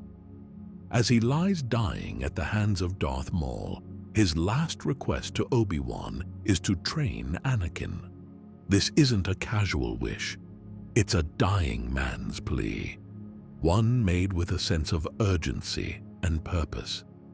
If Qui-Gon truly believed that Anakin's fall was a step toward ultimate balance, then his insistence on Anakin's training takes on a tragic yet strategic tone.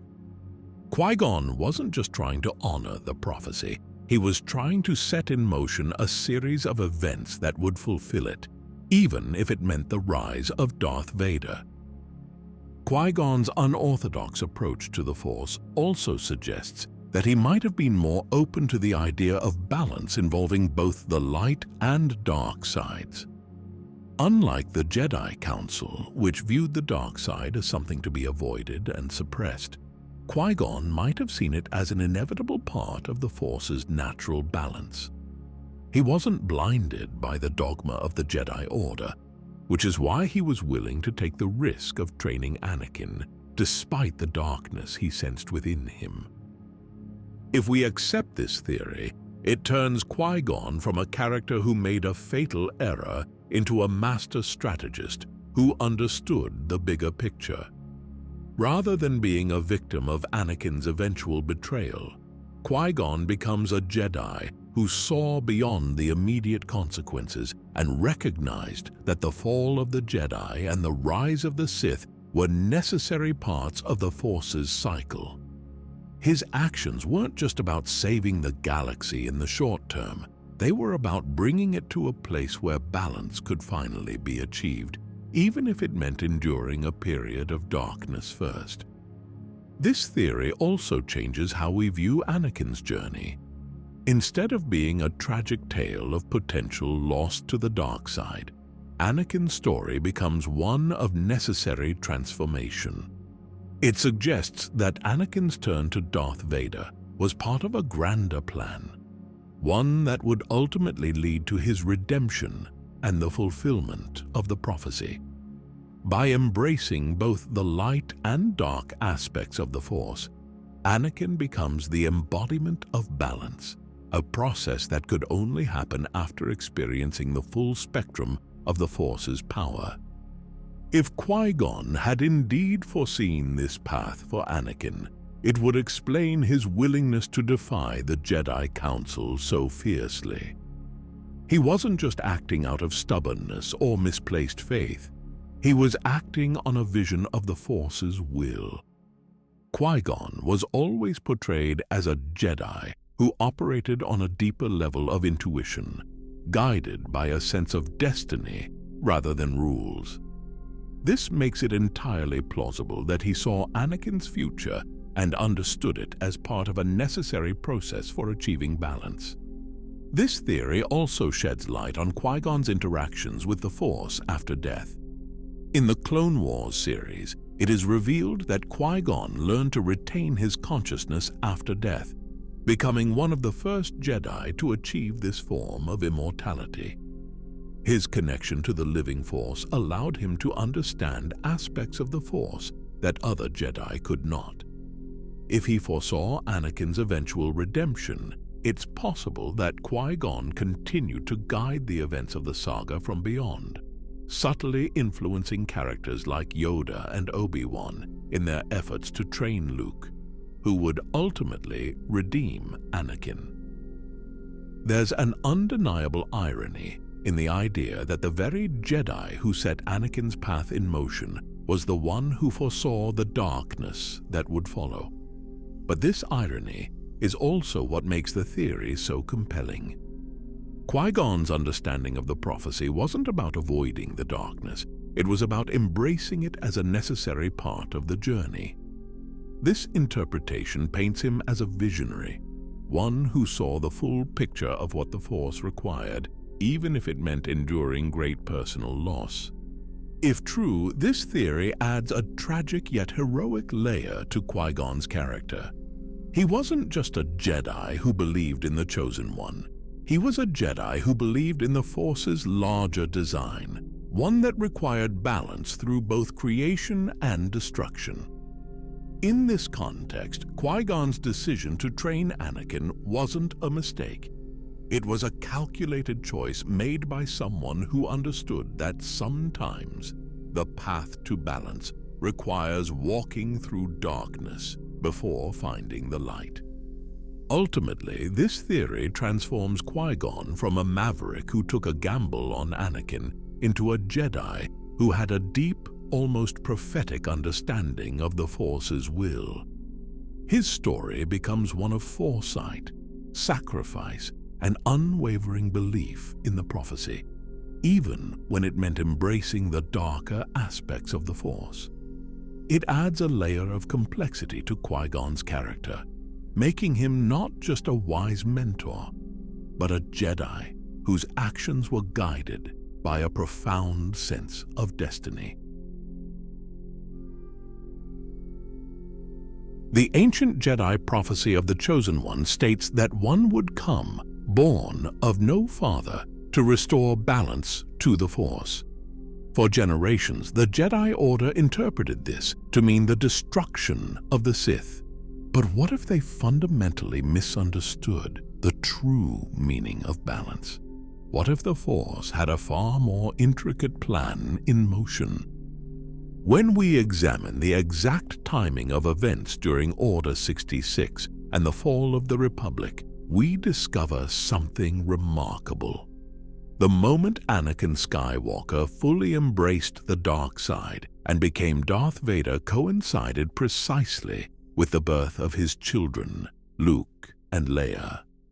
This wasn't a cosmic coincidence. The Force itself orchestrated this timing, creating a perfect symmetry that would ultimately fulfill the prophecy in an unexpected way. Consider the evidence. The ancient Jedi texts, particularly those studied by Qui-Gon Jinn, never explicitly stated the Chosen One would destroy the Sith through direct confrontation. In fact, the earliest known version of the prophecy, discovered in the depths of the Jedi archives, spoke of ultimate balance being restored through him, not by him. This subtle distinction proves crucial to understanding the Force's true design. The Force needed Anakin to fall, not because it demanded his destruction, but because it required the creation of two beings who would embody the purest aspects of the light side, untainted by the rigid dogma that had come to define the Jedi Order. Luke and Leia were born in the exact moment their father's shadow fell across the galaxy, creating a cosmic counterweight that would maintain the balance of the Force until the time was right. This explains why Padme survived just long enough to give birth and name her children. The Force sustained her life force precisely as long as necessary to ensure Luke and Leia would enter the galaxy at the moment of maximum darkness. Their first breaths came as their father took his first mechanical ones, a poetic symmetry that serves as the foundation of our theory. Look at how the Force then orchestrated their separation. Leia was raised as a princess of Alderaan, learning leadership, diplomacy, and resistance against tyranny. Luke grew up on Tatooine, just as his father had, developing the same raw connection to the Force that made Anakin so powerful. Each received exactly the upbringing they would need to play their part in the prophecy's fulfillment. The proof of this design becomes clear when we examine how balance was ultimately restored. It wasn't through lightsaber combat or Force powers. The prophecy was fulfilled through love, specifically the love between father and children. Luke's compassion and Leia's unwavering belief in redemption created the emotional resonance that allowed Anakin to break free from the Emperor's control. This interpretation explains why the Jedi Council, for all their wisdom, failed to prevent Anakin's fall. They were looking for the wrong signs, expecting the prophecy to manifest through traditional Jedi strengths of combat and Force mastery. Instead, the Force was playing a longer game, using Anakin as a vessel to create the perfect instruments of balance, his children. The timing of major events throughout the original trilogy supports this theory. Luke's training with Yoda wasn't about making him powerful enough to defeat Vader. It was about preparing him to awaken the light that still existed within his father. Meanwhile, Leia's resistance activities kept hope alive in the galaxy, creating the political and spiritual environment necessary for redemption to have meaning. This also explains why the Force allowed Obi-Wan and Yoda to survive Order 66. They weren't preserved to rebuild the Jedi Order. but to guide Luke and Leia when the time was right. Their roles were not to train new warriors, but to preserve the knowledge and wisdom that would help Anakin's children understand their true purpose. The Force's plan becomes even clearer when we examine the moment of Vader's redemption. It wasn't Luke's skill with a lightsaber that defeated the Emperor. It was the sight of his son's suffering that awakened Anakin's paternal love, a love that had been dormant since the moment of his children's birth. The Force had created a perfect circle, using the power of family bonds to restore the balance that had been lost. Even the location of the final confrontation holds significance. The second Death Star, like the first, represented the ultimate expression of the dark side's desire for control through destruction. That Anakin's redemption occurred here, choosing to save his son rather than maintain his power, proves that the prophecy was always about transformation through love, not victory through destruction. Throughout Star Wars history, Force visions have been mysterious and complex things. We know Force-sensitive people can see possible futures, but as Master Yoda always reminded his students, the future is constantly in motion. This makes what happened during one of the most important moments in galactic history even more fascinating. We are talking about Obi-Wan Kenobi's final face-to-face confrontation with Darth Vader aboard the Death Star. Here is what many fans have missed about this legendary moment. During those final seconds of his life, Obi-Wan Kenobi might have experienced something incredible. A Force vision that showed him two completely different paths the future could take. This fits perfectly with everything we know about how Force visions work. We have seen other Jedi experience similar moments of clarity, like when Yoda glimpsed fragments of Order 66, or when Anakin saw possible futures involving Padme. What makes this theory so interesting is how well it matches with everything we know about Obi-Wan's incredible connection to the Force.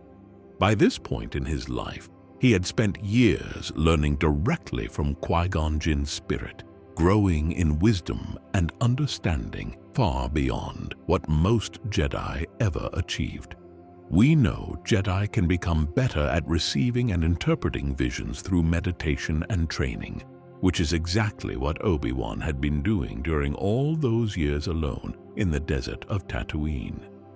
So what exactly did Obi-Wan see in this vision? The first possible future showed him what would happen if he kept fighting Vader. This makes complete sense when you think about it. Obi-Wan had already beaten Vader once before on Mustafar. He knew every move, every technique his former student might use.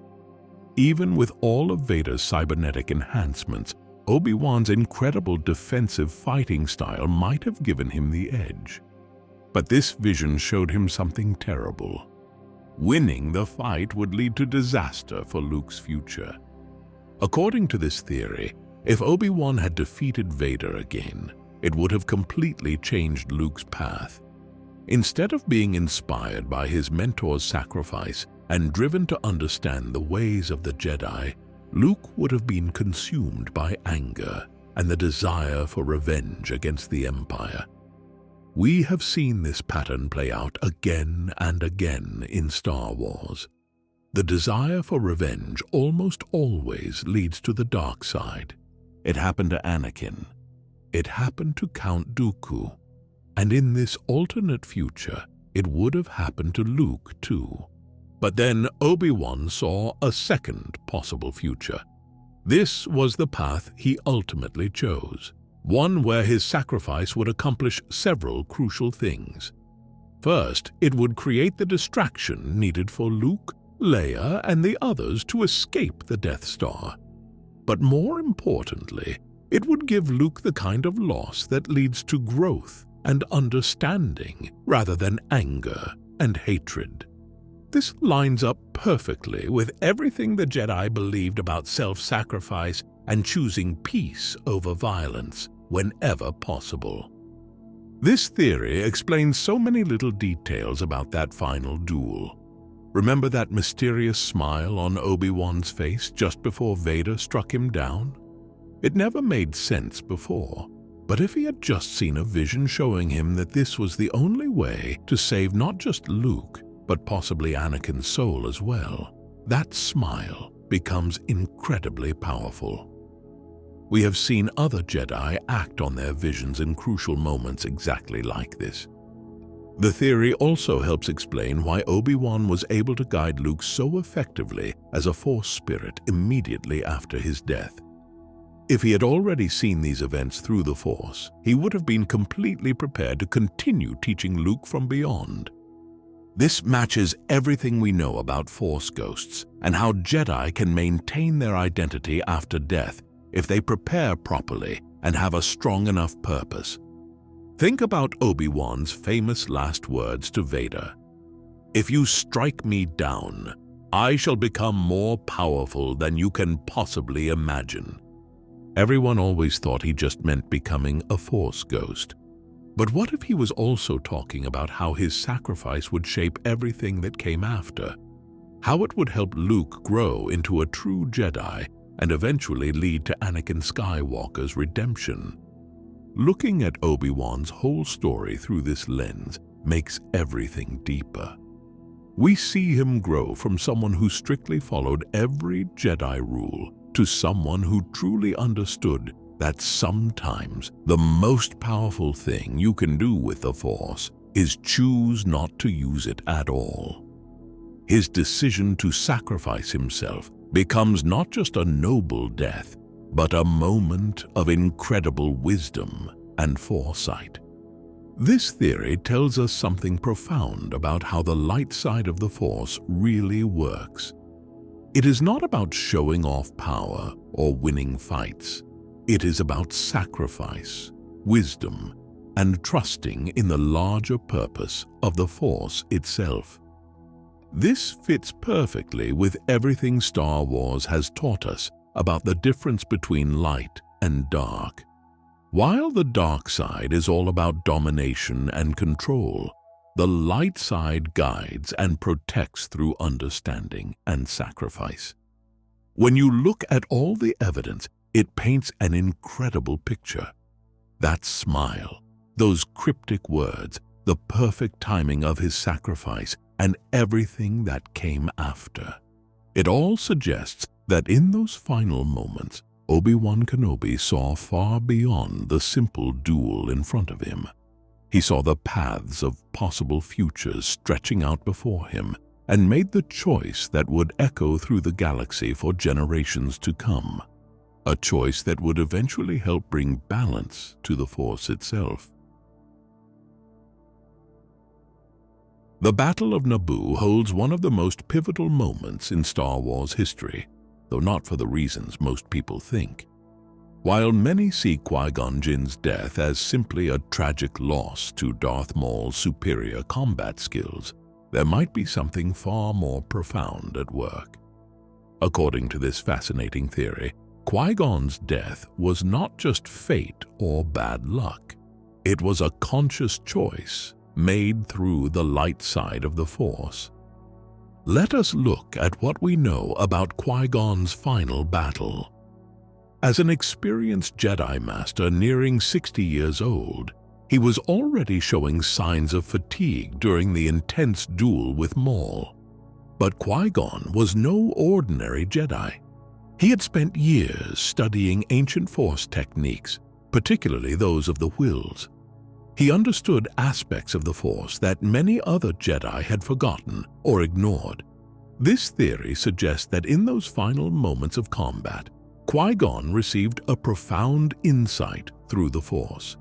He saw that his direct involvement in Anakin's training would ultimately not serve the greater good.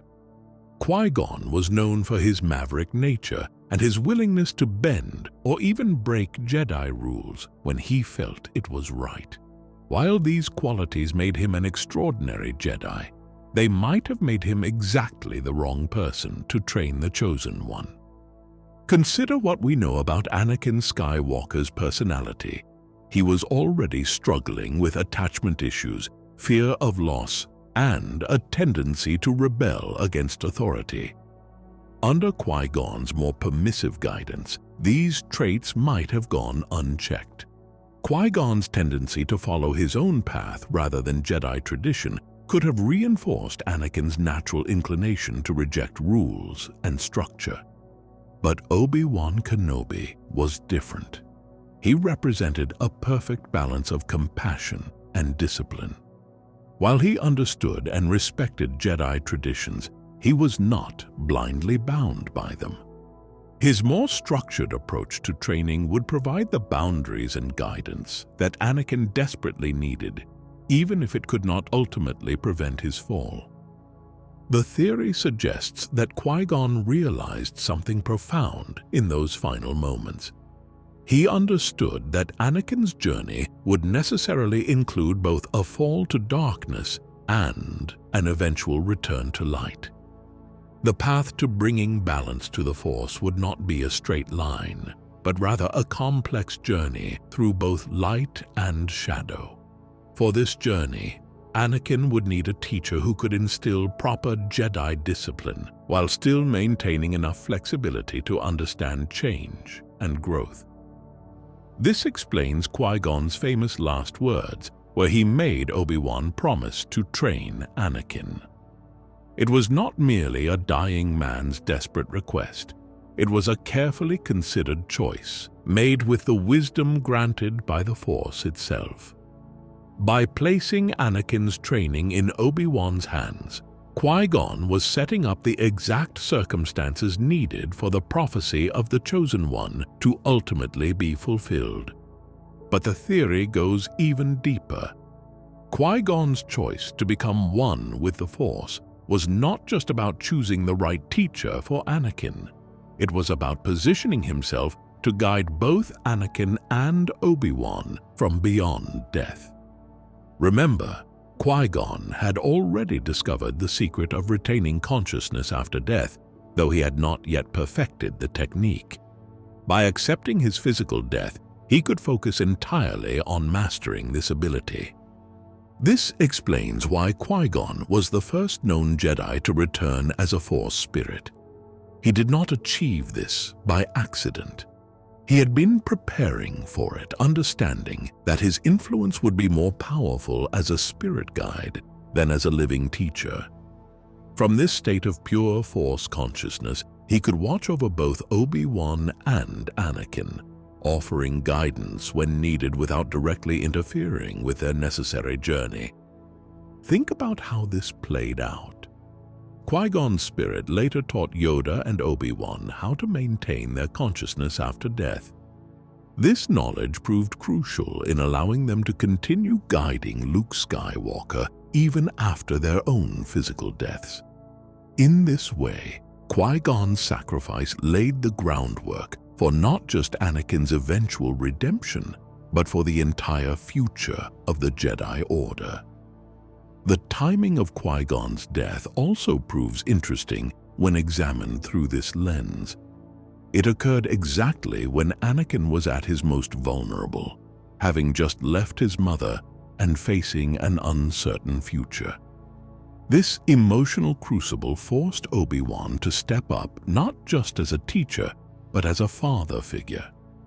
While Qui-Gon might have been too lenient with Anakin's emotional attachments, Obi-Wan's more measured approach helped Anakin navigate his fears and doubts, even if he could not ultimately overcome them. Looking at the long arc of Star Wars history, we can see how Qui-Gon's choice influenced everything that came after. His death sparked a chain of events that would eventually lead to balance being brought to the Force, though not in the way anyone expected. By sacrificing himself, he set up a complex web of relationships and influences that would span generations. Consider too how this sacrifice exemplifies the true nature of the light side of the Force. Where the dark side is about preserving the self at all costs, the light side often requires letting go, sacrificing personal power, for the greater good. Qui-Gon's choice to lay down his life, not in defeat, but in wisdom, represents the highest ideals of the Jedi philosophy. This theory transforms our understanding of that famous duel on Naboo. What appeared to be a moment of tragedy becomes instead a moment of profound sacrifice and foresight. Through the Force, Qui-Gon saw the path that needed to be taken, and he had the wisdom and courage to follow it, even at the cost of his own life. In doing so, he demonstrated that sometimes the greatest victories come not through fighting, but through letting go. When we first meet Yoda on Dagobah, he appears as a strange little creature living alone in a swamp. Most assume he chose this remote world simply to hide from the Empire, but there might be something far more intentional about his choice. According to this theory, Yoda selected Dagobah not just as a hiding place, but as a location he could transform into the perfect training ground for the next generation of Jedi. What we know about Dagobah makes this theory particularly interesting. The planet was already strong with the Force when Yoda arrived, but in a unique way. It contained a powerful dark side nexus centered in the cave where Luke would later face his vision of Vader. This dark presence actually made Dagobah perfect for Yoda's purposes, but not just because it helped mask his presence from the Empire. Think about what Yoda was really doing during those long years of exile. He spent decades in deep meditation, communing with the Force and learning from the spirit of Qui-Gon Jinn. We know from the Clone Wars that Yoda was studying the secrets of maintaining consciousness after death, but this theory suggests he was doing something even more remarkable. With each passing year, his constant light-side meditation was actually changing the Force atmosphere of Dagobah itself. The concept of Force nexuses is well established in Star Wars lore. These are locations where the Force naturally concentrates and flows more powerfully. What makes this theory so fascinating is the idea that such nexuses can be influenced and shaped by prolonged Force use. Yoda, as one of the most powerful Jedi who ever lived, would have been capable of gradually infusing the swamps of Dagobah with light-side energy. But why would Yoda want to create this light-side nexus? Because he understood something crucial about Luke's future training. The last Jedi would need more than just instruction in lightsaber combat or Force techniques. He would need a place where the very environment could help him understand the fundamental nature of the Force itself. This explains why the dark side cave remained so important. Yoda did not try to cleanse or eliminate it. Instead, he created a perfect balance. The dark side cave provided a crucial testing ground, while the surrounding swamps, strengthened by decades of Yoda's light side meditation, created an environment where a student could safely explore both aspects of the Force without being consumed by darkness. Consider how perfectly this setup worked for Luke's training. The harsh physical environment taught endurance and persistence. The dark side cave provided vital spiritual challenges, and the light side energy Yoda had spent years cultivating helped Luke develop his Force abilities at an accelerated pace. What seemed like a random swamp was actually a carefully prepared training environment, fine-tuned over decades by one of the greatest Jedi Masters in history. This theory also explains some of Yoda's more puzzling behavior during Luke's training. His seemingly random tests and bizarre teaching methods make more sense if you understand that the entire planet had become part of the training program. When Yoda told Luke to feel the Force flowing through the trees, vines, and creatures, he was not speaking metaphorically. He had spent years strengthening those very connections. The theory suggests that Yoda's influence extended far beyond the immediate area around his hut. Through years of meditation and communion with the Force, he had created a web of light-side energy throughout Dagobah's swamps. This network would have been invisible to normal senses, but would have been perfect for teaching a new Jedi how to perceive and connect with the Force. Think about what we know about Force-sensitive places in Star Wars. The Jedi Temple on Coruscant was powerful because generations of Jedi had meditated and trained there. This theory suggests Yoda was doing something similar on Dagobah, but with a specific purpose in mind. He was not just maintaining a connection to the Force, he was actively preparing the environment for its future role in rebuilding the Jedi Order. This also adds new meaning to Yoda's choice to remain on Dagobah, even after Luke left. He was not just waiting to die, he was continuing to strengthen and maintain the light-side nexus he had created. Even after his physical death, this nexus would remain, a testament to his foresight and dedication to the future of the Jedi. The timing of Luke's arrival becomes even more significant under this theory. Yoda had spent exactly the right amount of time preparing Dagobah. If Luke had arrived earlier, the environment might not have been ready. If he had arrived much later, the balance Yoda had so carefully cultivated might have begun to fade. Instead, Luke arrived at precisely the moment when Dagobah's Force environment was perfectly calibrated for his training. Looking at the larger picture, this theory transforms our understanding of Yoda's exile. What appeared to be a defensive retreat becomes instead a profound act of preparation and foresight. Through decades of patient work, Yoda transformed a simple swamp planet into a powerful tool for preserving and passing on the Jedi tradition. It was not just about hiding from the Empire.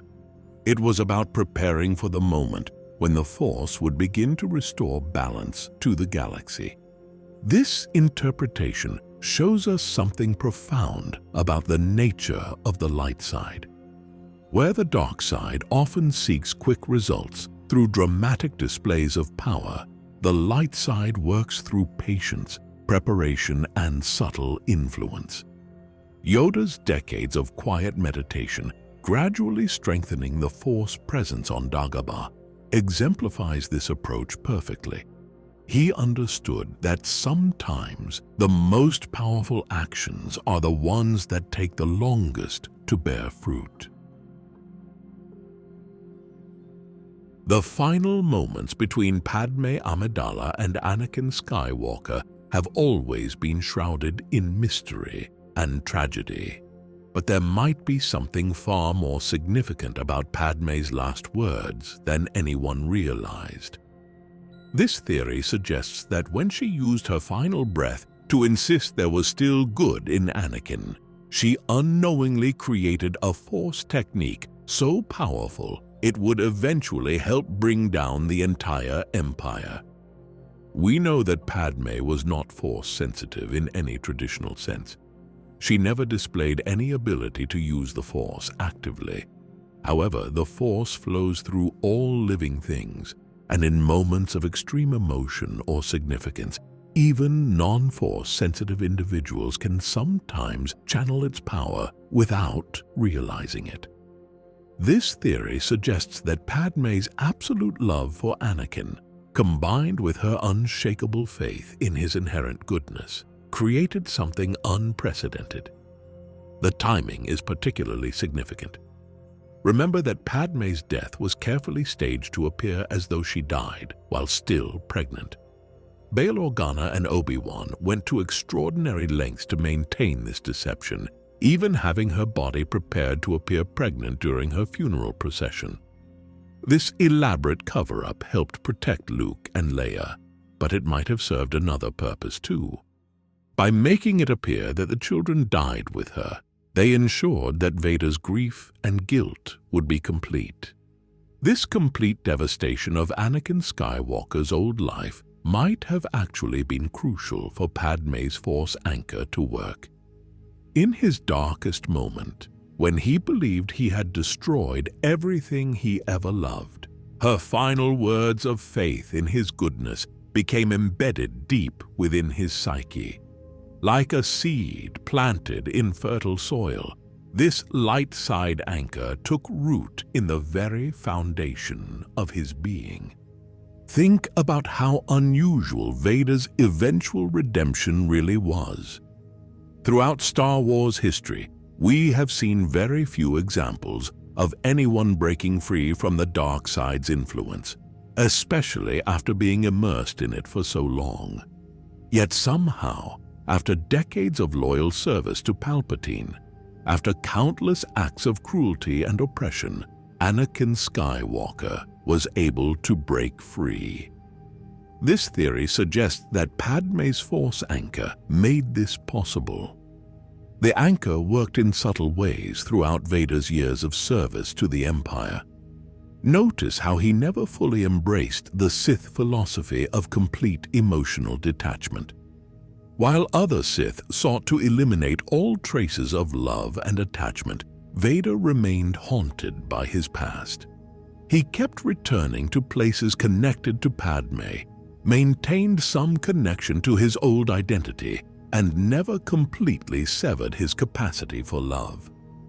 This theory helps explain why that specific moment, watching Palpatine torture Luke, was the trigger for Vader's redemption.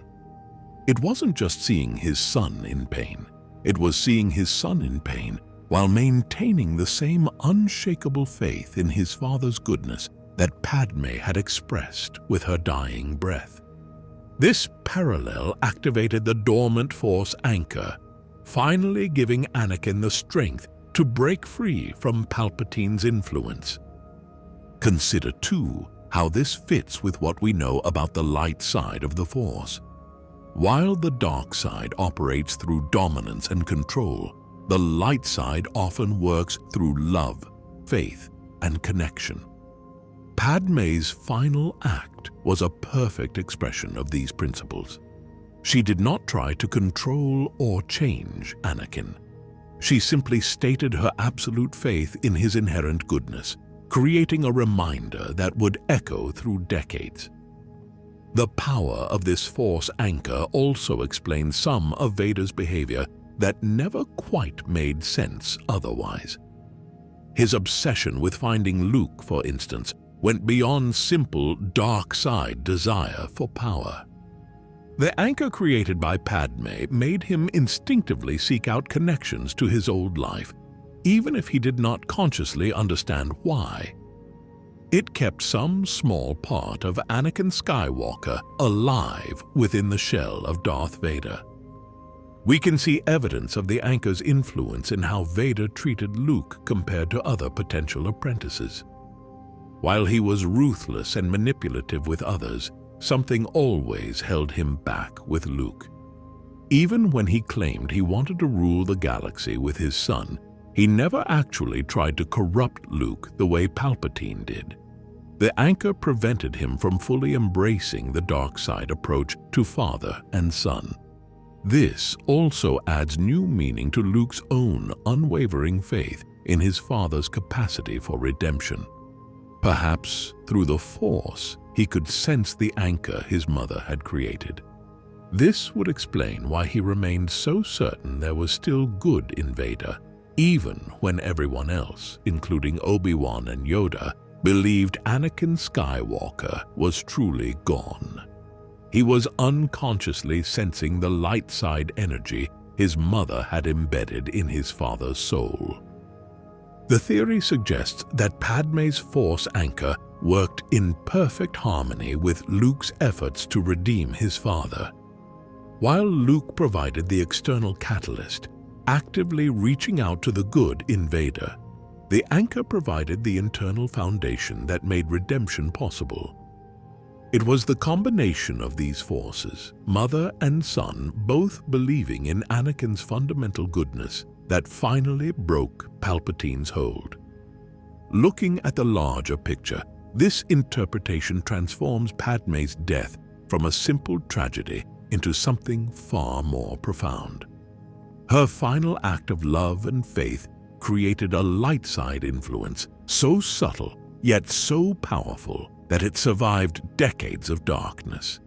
It waited patiently within Vader's heart until exactly the right moment, then helped restore balance to the Force just as the prophecy had foretold. This understanding of Padmé's last words also adds new depth to the concept of balance in the Force. It suggests that sometimes the most powerful Force techniques are not the obvious displays of power, but the quiet moments of pure love and faith. Padmé, without any training or conscious intent, created something that all the Force powers of the Emperor could not overcome. The purple blade ignites with a familiar snap hiss, but the hand that holds it now trembles with something darker than justice. Mace Windu didn't just survive his fall from Palpatine's chambers, he plummeted through years of solitude, his righteous fury crystallizing into something obsidian and absolute. The galaxy had ignored his warnings, dismissed his suspicions, and paid the price in flames. Now, as he watches Luke Skywalker's new Jedi Order stumble through the same mistakes, that old fury finds a new purpose. He finds Ben Solo at his weakest moment, when doubt and darkness already cloud the young Padawan's mind. Mace sees in him a reflection of his own past, raw power constrained by teachings that fear it. The boy has heard whispers of the legendary Master Windu, tales of how he channeled aggression into power without falling to darkness. But the Mace who steps from the shadows isn't the stern Jedi Master of old stories. Time and bitterness have carved him into something else. His scarred face tells a story of survival that puts Ben's turmoil to shame. The mechanical hand that replaced the one Skywalker took sparkles with dark energy, each finger carved with ancient Sith runes that pulse in time with his heartbeat. But it's his eyes that truly capture Ben's attention. They burn with the same barely contained power that he feels churning in his own soul. Their training begins not with lightsaber forms or Force techniques, but with truth. Mace shows Ben the full extent of the Jedi's failures, not just Luke's new order, but the arrogance and blindness that led to the Clone Wars. Every lesson is a revelation, each truth more devastating than the last. The young Solo learns how Mace had seen Palpatine's darkness, while others praised his leadership, how the Council's inability to act decisively led to their own destruction. The purple lightsaber that once represented balance between light and dark becomes something more sinister in their hands. Mace teaches Ben that Varpad isn't just a fighting style, it's a philosophy of power, a way to channel darkness without drowning in it. Together, they push the technique beyond its original limits. The seventh form of lightsaber combat evolves into something that makes even hardened warriors step back in horror. Their bond grows stronger with each passing day. Mace sees his own fall from grace, mirrored in his new apprentice's struggles. Ben finds in his fallen master something Luke could never offer, understanding of how righteousness can curdle into revenge, how being right doesn't guarantee victory. They train in forgotten places, ancient temples where the line between light and dark blurred centuries ago. When Ben finally becomes Kylo Ren, it's not with the explosive rage of canon. It's with the cold calculation Mace has instilled in him. Their attack on Luke's temple isn't a tragedy born of impulse, but a surgical strike meant to expose the fundamental weakness of the new Jedi way. Students who survive are given a choice: join their new vision of power or fade into exile like the cowards they follow. The Knights of Ren take shape under their combined guidance. Mace's tactical brilliance melds with Kylo's raw power, creating an order of warriors who fight with controlled fury. Their lightsaber techniques blend Vapad's aggression with elements of ancient Sith forms, creating a style that feeds on the darkness of their opponents. Snoke sees the value in this pair of fallen warriors, but doesn't recognize the threat they pose.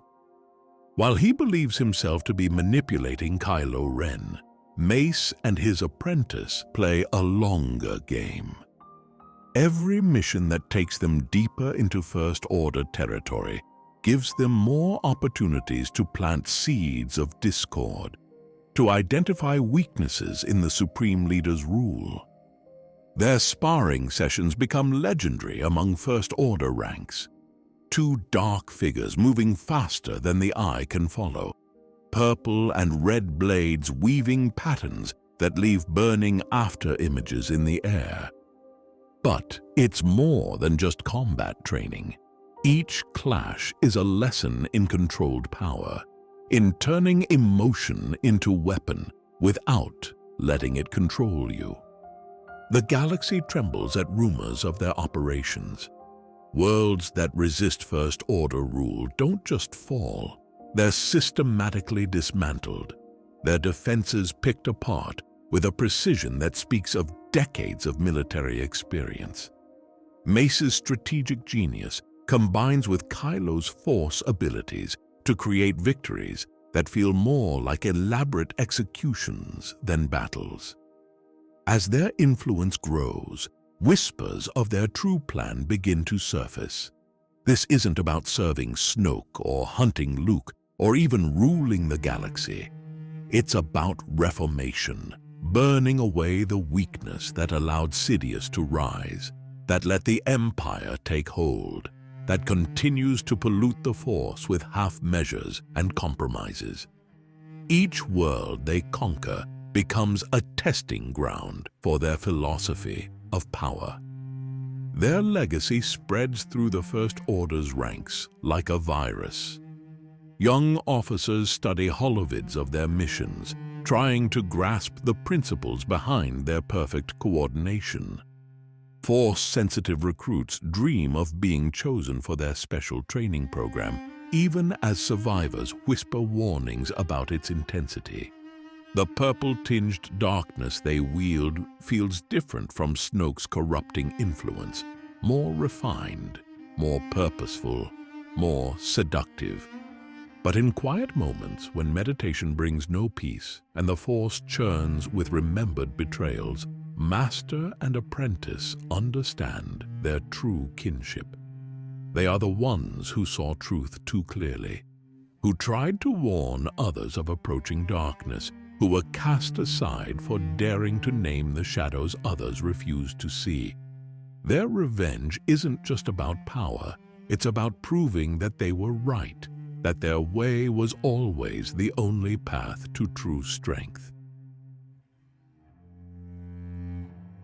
They called themselves Jedi once, back when hope still blazed in their eyes, and Luke Skywalker's promises felt like destiny. Now the Knights of Ren stalk through star systems like living nightmares, their masks hiding faces that once smiled in temple courtyards. But beneath their brutal exterior lies a truth more complex than simple darkness. They are the children of broken faith, students who glimpsed something in the Force that their master was too afraid to acknowledge. It began with whispers between training sessions, subtle discoveries in ancient texts that Luke kept restricted. 7 students, each brilliant in their own way, started meeting in secret beneath twin moons. They shared forbidden knowledge, practiced techniques that stretched beyond traditional Jedi boundaries, not out of malice or hunger for power, but from a genuine belief that the Force held deeper mysteries than Luke dared explore. Each knight carried a unique gift that the rigid Jedi path couldn't contain. Vikrul's ability to sense others' fear bloomed into something that could shatter minds from across battlefields. Apalek's talent for battle meditation twisted into the power to create illusions that drove entire squadrons mad. Cardo's connection to kyber crystals let him corrupt them into weapons that sang with dark harmony. Trojan's empathy mutated into the ability to feed on others' pain. Ushar's skill at reading Force echoes became a way to poison the very memory of places. Kuruk's gift for healing reversed itself, letting him inflict wounds that no medicine could cure. Their transformation wasn't sudden like Ben Solo's fall. It crept through their souls like frost, each small step away from the light justified by discoveries that seemed to validate their course. They found holocrons that spoke of ancient Force users who transcended the divide between light and dark. They uncovered techniques that the old Jedi Order had sealed away, not because they were evil, but because they were too powerful to control. When Ben Solo discovered their secret gatherings, he didn't expose them. He recognized in their pursuit of knowledge the same burning questions that haunted his meditations. Together, they formed a covenant deeper than mere darkness. Their bond wasn't built on Sith teachings or dark side corruption, but on a shared conviction that the Force itself demanded evolution beyond ancient restrictions. The night they finally turned against Luke's temple wasn't driven by hatred. They saw their actions as mercy, a quick death for a stagnant philosophy. Each knight chose their targets with surgical precision, focusing on those too deeply indoctrinated in the old ways to be saved. Those students who showed potential for understanding were given a choice, offered a place in their new order. Their fighting style evolved into something that made hardened warriors weep. 7 distinct forms of combat, each built around their individual gifts, but flowing together like movements in a terrible symphony. They didn't just win battles, they turned them into dark rituals, each victory adding another layer to their growing legend. The masks they forged became more than simple armor. Each was crafted in secret ceremonies, metal hammered and shaped while they poured their rejected Jedi identities into the molten material. The result was a set of helmets that didn't just hide their faces, they amplified their powers, focusing their abilities through ancient symbols etched in the metal. Their stronghold twisted the very architecture of Luke's teaching into something profane. Training grounds once meant for meditation became chambers where they tested the limits of their evolved powers. The temple's peaceful gardens withered into groves of trees that bled black sap, nourished by the dark energy they channeled. Even the air hummed with forbidden frequencies, carrying echoes of knowledge that the old Jedi had tried to bury. As word of their powers spread, others sought them out. Force sensitives who felt stifled by traditional teachings, warriors seeking strength beyond physical limits. Not all survived the knight's brutal initiation rites, but those who did emerged transformed. Their growing cult celebrated power in all its forms, embracing both the refined techniques of their Jedi past and the primal energies they'd discovered since. The First Order recognized their value, but never fully understood their nature. Snoke saw them as mere enforcers, dark side adepts to be pointed at enemies like weapons. He didn't grasp that their loyalty to Kylo Ren came not from shared darkness, but from shared origin. They were all children of Luke's failure to embrace the Force's full spectrum.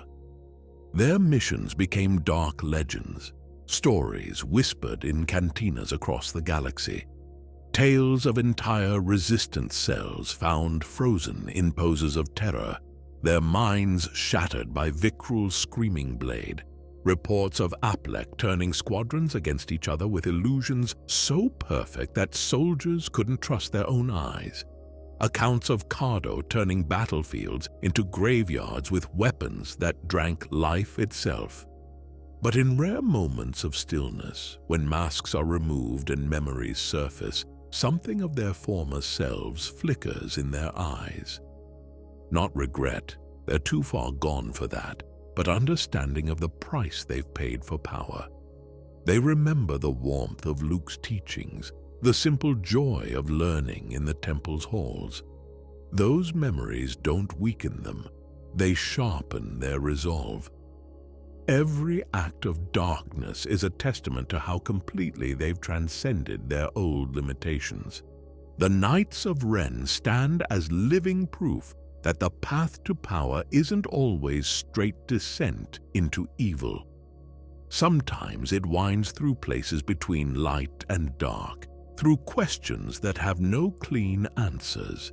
They are the shadow cast by Luke's light, the price of denying that the Force contains mysteries deeper than Jedi wisdom can comprehend. A theory emerged from the shadows of Star Wars lore that would fundamentally reshape our understanding of the Force itself. This theory suggests that the true destiny of Rey and Kylo Ren wasn't to fight on opposite sides of an ancient conflict, but to transcend it entirely through the formation of a Grey Jedi Order, with none other than Ahsoka Tano serving as the architect of this revolutionary path. The signs were there all along, hidden in plain sight, like footprints in the sands of Jakku. Throughout the sequel trilogy, we witnessed both Rey and Kylo Ren struggling with the rigid dichotomy of light and dark. Rey's raw power and instinctive draw to the dark side during her training with Luke, Kylo's constant internal battle, torn between the pull to the light and his commitment to the dark. These weren't character flaws, they were breadcrumbs leading to a larger truth. Enter Ahsoka Tano, the former Padawan of Anakin Skywalker, who had walked away from the Jedi Order decades earlier. Her own journey had led her to understand something profound about the Force, that the ancient division between light and dark was more political than practical, more dogma than truth. Through her years of independence, she had discovered ancient texts speaking of Force users who maintained perfect balance, drawing on both aspects of the Force without succumbing to either extreme. The theory suggests that Ahsoka's survival into the sequel era wasn't just convenient storytelling, it was purposeful. She had spent years searching the galaxy's forgotten corners for others who understood this middle path. In ancient ruins on forgotten worlds, she uncovered evidence of Force users who commanded lightning without hatred, who could channel passion without losing control, who found strength in emotion without being consumed by it. What makes this theory particularly compelling is how it recontextualizes key moments from the sequel trilogy. That strange connection between Rey and Kylo Ren. It wasn't just a Force dyad, it was the Force itself trying to show them a new way forward. Their ability to communicate across space and time wasn't just about raw power, it was about balance. Each time they connected, they unconsciously demonstrated the kind of harmony that could exist between light and dark aspects of the Force. The theory presents Ahsoka as the catalyst for this transformation. Having witnessed the fall of both the Jedi and the Sith, she alone had the perspective to see that both orders had failed because of their extremism.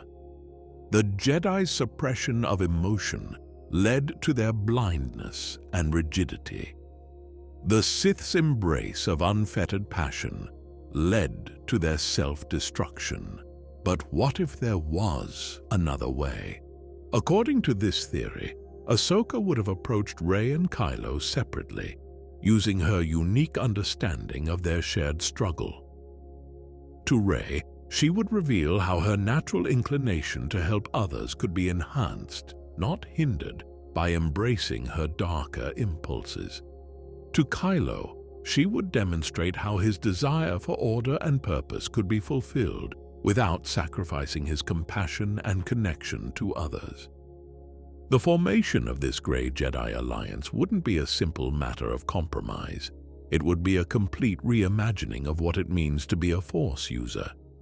The theory suggests that Ahsoka would help them develop entirely new Force techniques that drew on both light and dark aspects simultaneously. Imagine Rey learning to use Force lightning not as a tool of torture, but as a way to jumpstart failing systems or provide emergency power to shield generators. Picture Kylo Ren using his raw emotional strength not to dominate, but to create powerful Force barriers that could protect entire communities.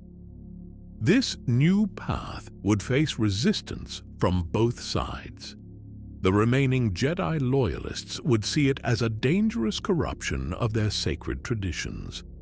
The First Order's dark side adherents would view it as weakness, a dilution of true power. But the theory suggests that this opposition would only serve to prove the need for change. The galaxy had suffered enough from the endless cycle of Jedi versus Sith. The theory delves deep into how this Grey Jedi Alliance would operate in practice. Training would focus on balance rather than suppression or indulgence. Students would learn to acknowledge their emotions while maintaining control, to use their passions constructively rather than destructively. The Force would be understood as a complete whole, with light and dark aspects being seen as complementary rather than contradictory. Perhaps most intriguingly, the theory suggests that this was the true meaning of bringing balance to the Force all along. Not the destruction of the Sith, not the triumph of the Jedi, but the creation of something entirely new. A path that acknowledged and incorporated all aspects of the Force. Ahsoka, having learned from the mistakes of both orders, would guide Rey and Kylo toward this new understanding. The implications of this theory ripple out across the entire Star Wars saga. Suddenly, Anakin's fall and redemption take on new meaning. He wasn't meant to destroy the Sith, but to father a lineage that would eventually help transcend the ancient conflict altogether. Luke's disillusionment with the Jedi way becomes not just personal failure, but unconscious recognition that the old ways were fundamentally flawed. This theory transforms the sequel trilogy from a story about the resurrection of ancient conflicts into one about their final transcendence. Under Ahsoka's guidance, Rey and Kylo Ren wouldn't just find personal balance. They would become the founders of a new tradition, one that could finally bring lasting peace to a galaxy long torn apart by religious warfare disguised as philosophical disagreement. In the vast expanse of Star Wars theories, none captured the imagination quite like the connection between Supreme Leader Snoke and Darth Plagueis the Wise. This theory didn't just suggest a link between these two figures, it proposed that they were one and the same, a revelation that would shake the sequel trilogy to its foundations. Consider the evidence that set fans' minds racing. Darth Plagueis, according to Palpatine's famous Opera House monologue, had mastered abilities that some would consider unnatural, most notably the power to prevent death itself. His supposed murder at the hands of his apprentice, Darth Sidious, was accepted as fact for generations. But what if the master of cheating death had done exactly that? Snoke's appearance alone sparked intense speculation. His tall, gaunt frame bore the marks of catastrophic injury, wounds that would have killed any ordinary being. Yet he survived, wielding force powers that seemed to dwarf those of his apprentice, Kylo Ren. The theory suggests these weren't just random injuries, but the lingering evidence of Palpatine's assassination attempt. The mathematical precision of this theory becomes apparent when examining the timeline. Darth Plagueis was known to be obsessed with midichlorians, conducting experiments that pushed the boundaries of life and death. His research into immortality wasn't just academic. According to recovered Sith texts, he had achieved breakthroughs that even his apprentice never fully understood. Supporters of this theory point to Snoke's intimate knowledge of the dark side's history. His understanding of force dynamics went beyond mere scholarship. He spoke of ancient conflicts as if he had witnessed them firsthand. When training Kylo Ren, he displayed an understanding of Sith teachings that seemed impossible for someone who wasn't part of their direct lineage. The physical evidence becomes more compelling under scrutiny. Medical droids analyzing footage of Snoke noted that his injuries appeared to be decades old, consistent with the timeline of Plagueis' supposed death. More intriguingly, his mastery of force techniques matched known accounts of Plagueis' abilities, particularly in the realm of mental manipulation and long-distance influence. But the theory runs deeper than physical similarities. Plagueis was known for his interest in the unknown regions, the mysterious spaces beyond the galaxy's outer rim. According to recovered records from the Empire's archives, he had established secret facilities in these uncharted areas, conducting experiments too dangerous for even the Sith to tolerate. These same regions later became the birthplace of the First Order under Snoke's guidance. The financial connections add another layer of intrigue. Before his apparent death, Plagueis had amassed enormous wealth through the banking clan, establishing shadow accounts and hidden resources that vanished after his supposed demise.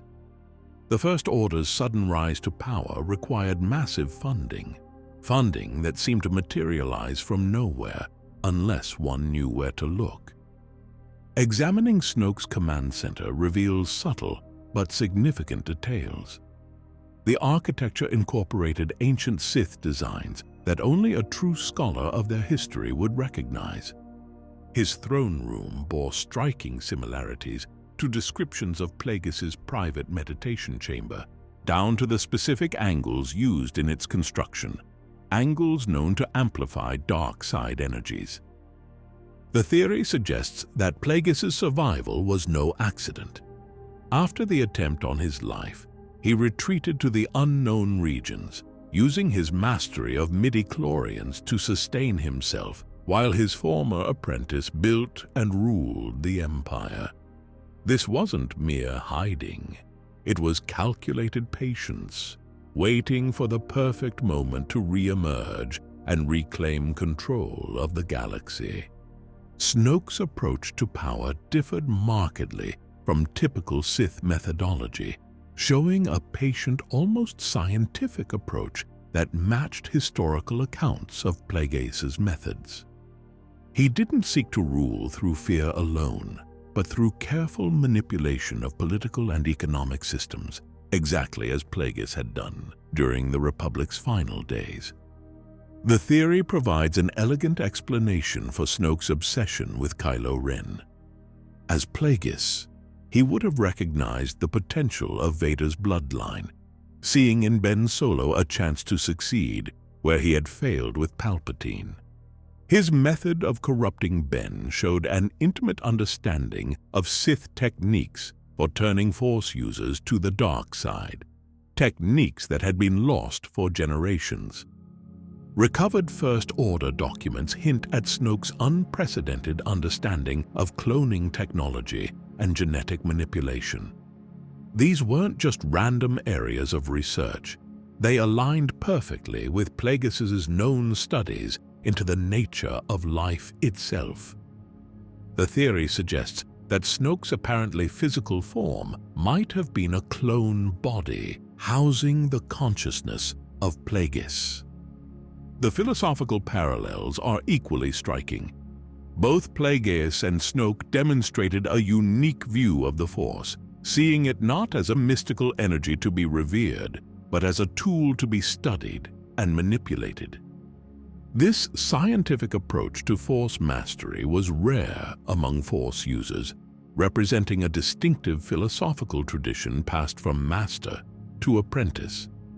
Most compelling are the recorded conversations between Snoke and Kylo Ren, where Snoke displayed knowledge of Sith training methods that had died with Plagueis. His teachings incorporated elements of ancient Sith wisdom that hadn't been practiced in millennia, wisdom that only someone who had lived through multiple eras of galactic history could possess. The theory resolves numerous plot threads left dangling in the sequel trilogy. Snoke's mysterious rise to power, his incredible Force abilities, his deep understanding of both Sith and Jedi history, all make perfect sense if he was indeed Plagueis, the immortal Sith master who had transcended death itself. Yet questions remain. If Snoke was Plagueis, why didn't he take revenge on Palpatine directly? The theory suggests a more subtle game at play, one where Plagueis saw the opportunity to rebuild his power base while allowing his former apprentice to fall victim to his own hubris. From this perspective, the entire trilogy becomes a chess game between ancient masters, played across decades of galactic history. This theory transforms our understanding of the sequel trilogy's power dynamics. Every interaction between Snoke and the other characters takes on new meaning when viewed through the lens of Plagueis's ancient wisdom and patience. The First Order becomes not just another Imperial remnant, but the culmination of centuries of Sith planning and manipulation. In the end, whether Snoke truly was Plagueis remains one of Star Wars' most enduring mysteries. But this theory offers a compelling vision of how the past and present of that galaxy, far, far away, might be more closely connected than we ever imagined.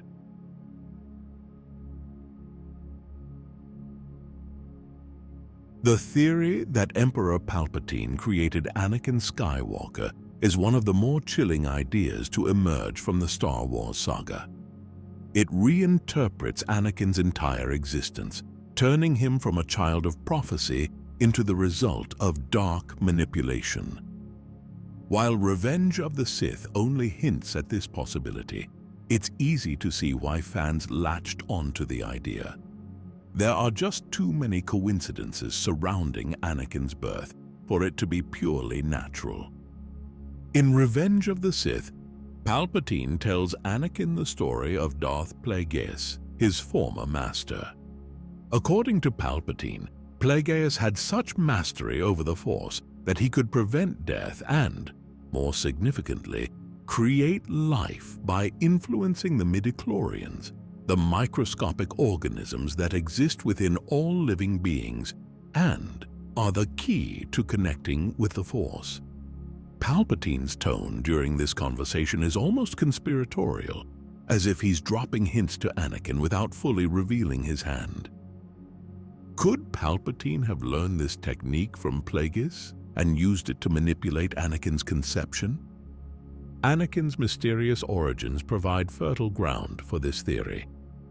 In The Phantom Menace, Shmi Skywalker, Anakin's mother, famously tells Qui-Gon Jinn that there was no father. Anakin simply was. This miraculous birth has long been seen as a sign that Anakin was destined to fulfill the ancient Jedi prophecy of the Chosen One, the one who would bring balance to the Force. But what if this wasn't a random occurrence? What if Anakin's conception wasn't the will of the Force, but the deliberate creation of a Sith Lord? The theory suggests that Palpatine, perhaps even before Anakin was born, manipulated the midichlorians within Shmi's body to create life, specifically with the goal of birthing a powerful Force-sensitive being who could one day become his apprentice. This would make Anakin not the product of some divine prophecy, but rather the result of a Sith plot designed to bring the galaxy under the dark side's control.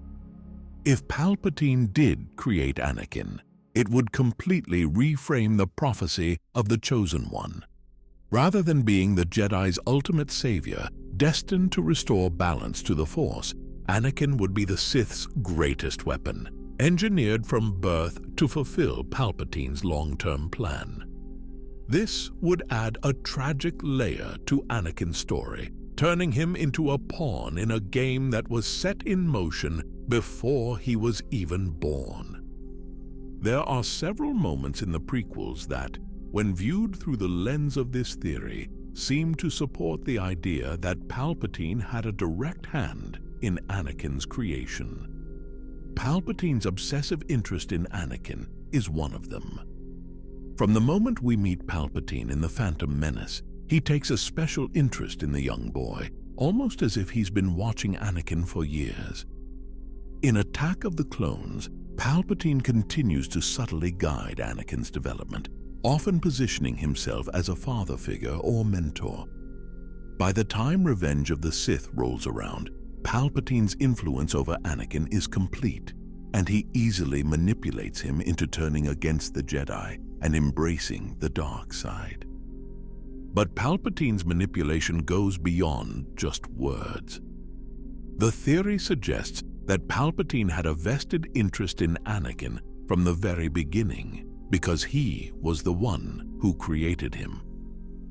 In Revenge of the Sith, when Palpatine recounts the tale of Darth Plagueis, he does so with an air of satisfaction, as if he's not just telling a story, but revealing his own involvement in Anakin's fate.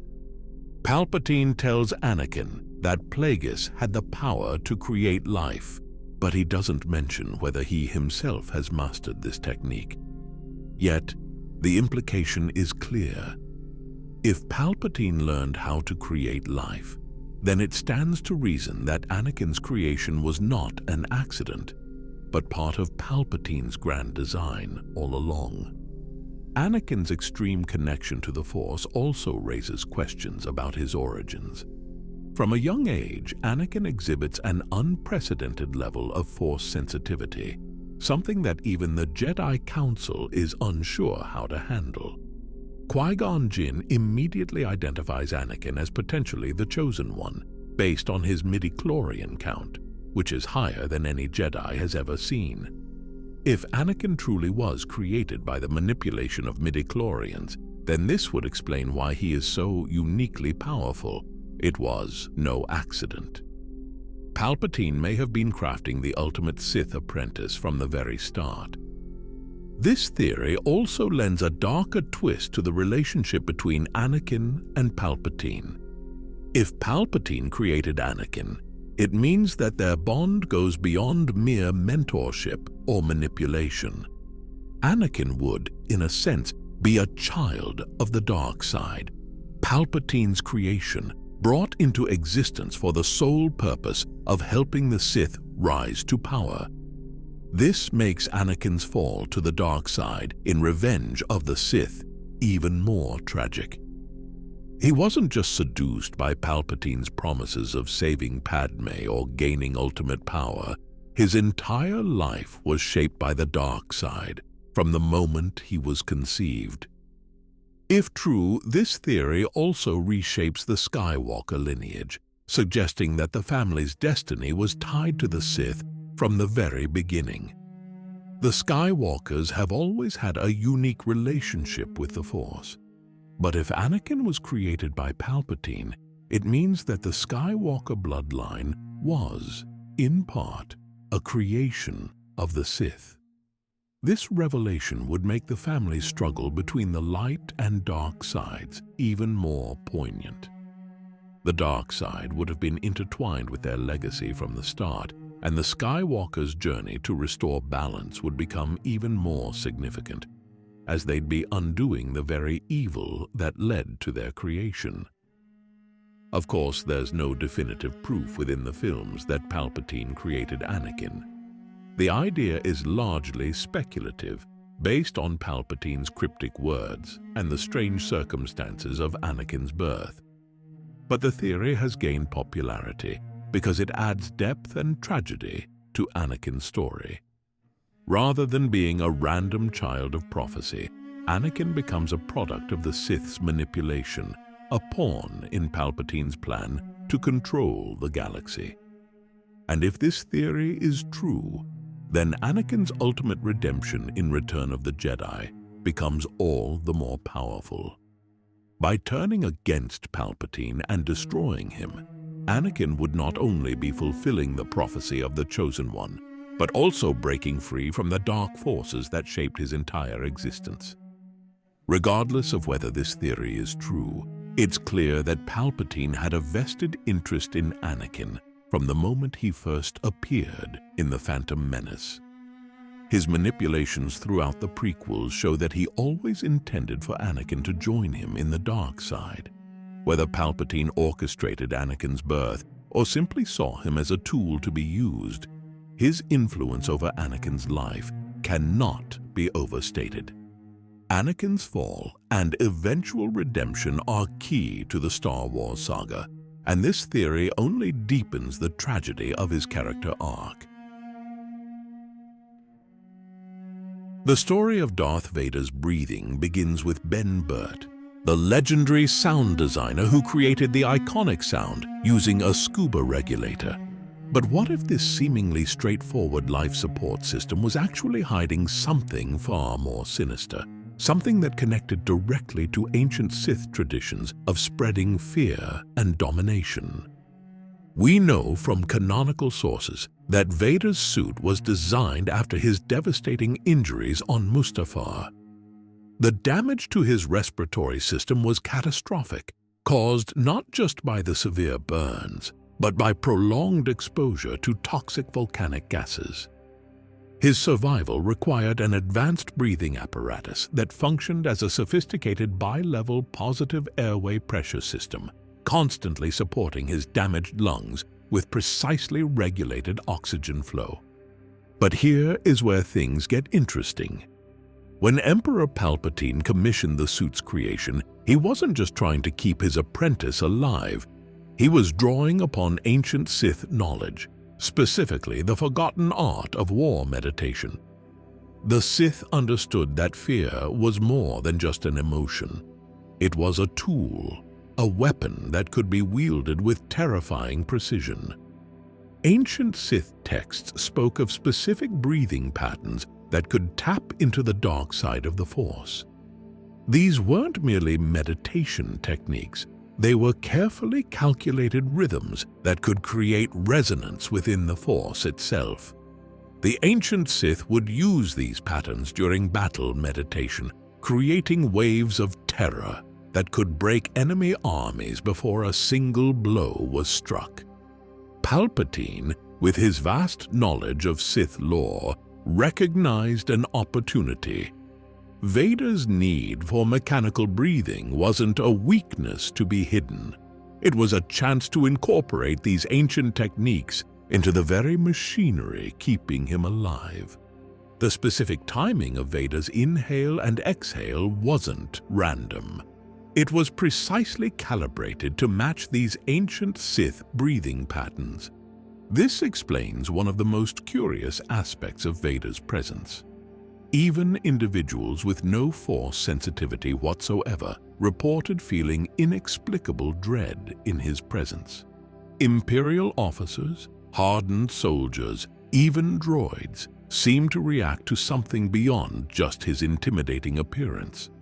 The breathing sound wasn't just scary, it was triggering something deeper, more primal, a fear response that worked on both Force sensitives and non-Force sensitives alike. Consider the evidence. The rhythm of Vader's breathing never changes regardless of his physical exertion. Whether standing still or engaged in intense lightsaber combat, the pattern remains consistent. This makes no medical sense. A normal respiratory system, even an artificial one, would need to adjust its rate based on oxygen demand. But Vader's doesn't, because its primary function isn't just keeping him alive, it's maintaining that specific fear-inducing rhythm. The suit's vocal modulator provides another clue. We know it was designed to deepen and amplify Vader's voice, but the specific frequency it uses aligns perfectly with ancient Sith harmonic principles. When combined with the breathing pattern, it creates a sonic resonance that subtly disrupts Force energy around him. This is why Jedi often sensed his presence long before they saw him. They were feeling these disruptions in the Force, created by the carefully engineered frequencies of his breathing and voice. This theory also explains why Vader's presence feels different from other Sith. Count Dooku was a powerful dark side user, but he never inspired the same instinctive terror that Vader did. Darth Maul was frightening, but in a more conventional way. Only Vader seemed to generate that unique atmosphere of supernatural dread that affected everyone around him, regardless of their Force sensitivity. Looking at the suit's construction reveals more evidence. The control panel on his chest wasn't just regulating his life support, it was calibrating these sonic frequencies, ensuring they maintained perfect alignment with these ancient Sith breathing patterns. The meditation chamber in his personal quarters wasn't just a place where he could remove his mask. It was designed to amplify these resonances, allowing him to project fear across entire star systems. Even the materials used in the suit's construction support this theory. The particular alloys used in his mask and respirator weren't chosen solely for their durability. They were selected for their acoustic properties, their ability to amplify and focus these specific frequencies. The suit wasn't just armor, it was an instrument, precisely tuned to generate these fear-inducing resonances. This explains another mysterious aspect of Vader's character. Why did he spend so much time in meditation? We know from Imperial records that he would often spend hours in his meditation chamber. While many assumed this was purely for physical recovery, the truth was far more sinister. He was using these periods to fine-tune the resonances, to perfect the frequencies that would maximize the fear-inducing effects of his breathing. The design also incorporated elements from ancient Sith temples, where specific architectural features were used to create similar fear-inducing resonances. The angles of Vader's mask, the placement of the respirator vents, even the way sound echoed within his helmet, all of these elements were carefully calculated to amplify these effects. This revelation transforms our understanding of Vader's intimidation tactics. When he chose to appear in person rather than sending subordinates, it wasn't just about showing authority. He was deliberately exposing people to these fear-inducing resonances, knowing that each encounter would leave them more susceptible to dark side influence. Each breath wasn't just keeping him alive, it was spreading the influence of the dark side, person by person, system by system. When Palpatine told Anakin Skywalker the story of Darth Plagueis the Wise, he revealed only a fraction of the truth. We know from canonical sources that Plagueis, born as Hego Damask, was a moon who served as a powerful figure in the intergalactic banking clan. We know he took Palpatine as his apprentice and pursued the secret of immortality through manipulation of midichlorians. But what Palpatine never revealed was the true scope of his master's ambitions. Plagueis' experiments with midichlorians went far beyond simply preventing natural endings. Through his research, he discovered something that even the ancient Sith had never fully understood. Every time a Force-sensitive being fell by violence, especially at the hands of a dark side user, it created what he called a microscopic tear in the fabric of the Force itself. This discovery came through his position at Damask Holdings, where he established refining complexes on both Naboo and Mustafar. These weren't merely business ventures, they were research stations, allowing him to study how dark side energy interacted with the Force in different environments. On Mustafar particularly, where the dark side already held considerable influence, he began to detect these tiny ruptures in the Force. The phenomenon explained many things the Jedi had never understood. Why did certain locations become dark side nexuses? Why did some planets seem naturally attuned to the dark side? These places weren't inherently evil. They were locations where countless fallen beings had created clusters of these microscopic tears, slowly warping the Force around them. This revelation transformed Plagueis' understanding of Sith history. The ancient Sith Lords hadn't just been acting out of cruelty when they conducted mass rituals. They had unknowingly been contributing to these wounds in the Force, even if they didn't fully understand what they were doing. Every conflict, every upheaval, every act of large-scale violence had been slowly weakening the fabric of reality itself.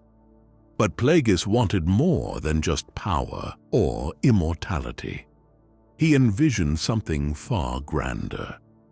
If individual fallings could create small tears, then orchestrating events on a massive scale could potentially create a wound large enough to fundamentally alter how the Force itself worked.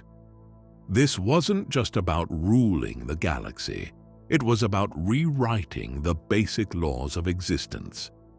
This explains why Plagueis was so interested in politics, despite operating from the shadows. His role in the banking clan wasn't just about accumulating wealth or influence. It was about positioning himself to orchestrate conflicts that would result in mass disruptions. Every trade dispute, every regional conflict, every corporate war he manipulated was carefully calculated to maximize impact in Force-sensitive populations. The mask he wore after the assassination attempt wasn't just for breathing. It contained specialized sensors that allowed him to detect and measure these tears in the Force. This is why he retreated from public life. He wasn't just conducting experiments in immortality. He was mapping these ruptures across the galaxy, searching for patterns that would help him understand how to create larger ones. His apprentice Palpatine wasn't just being trained in the ways of the Sith. He was being positioned as a political figure who could help engineer the massive-scale conflicts needed for Plagueis' true plan. The rise of the Empire wasn't supposed to be the end goal. It was meant to be a mechanism for creating enough disruption and turmoil to tear open a permanent wound in reality. This adds new context to Order 66. The simultaneous fall of thousands of Jedi wasn't just about eliminating the Sith's ancient enemies. Each transformation was meant to contribute to this growing wound in the Force. This is why the timing had to be so precise, why the clones had to strike simultaneously across the galaxy. Plagueis had calculated that synchronized transformations of Force sensitives would create tears that could compound and reinforce each other. The transference technique that Plagueis discovered wasn't just about achieving personal immortality. It was a test run for something bigger.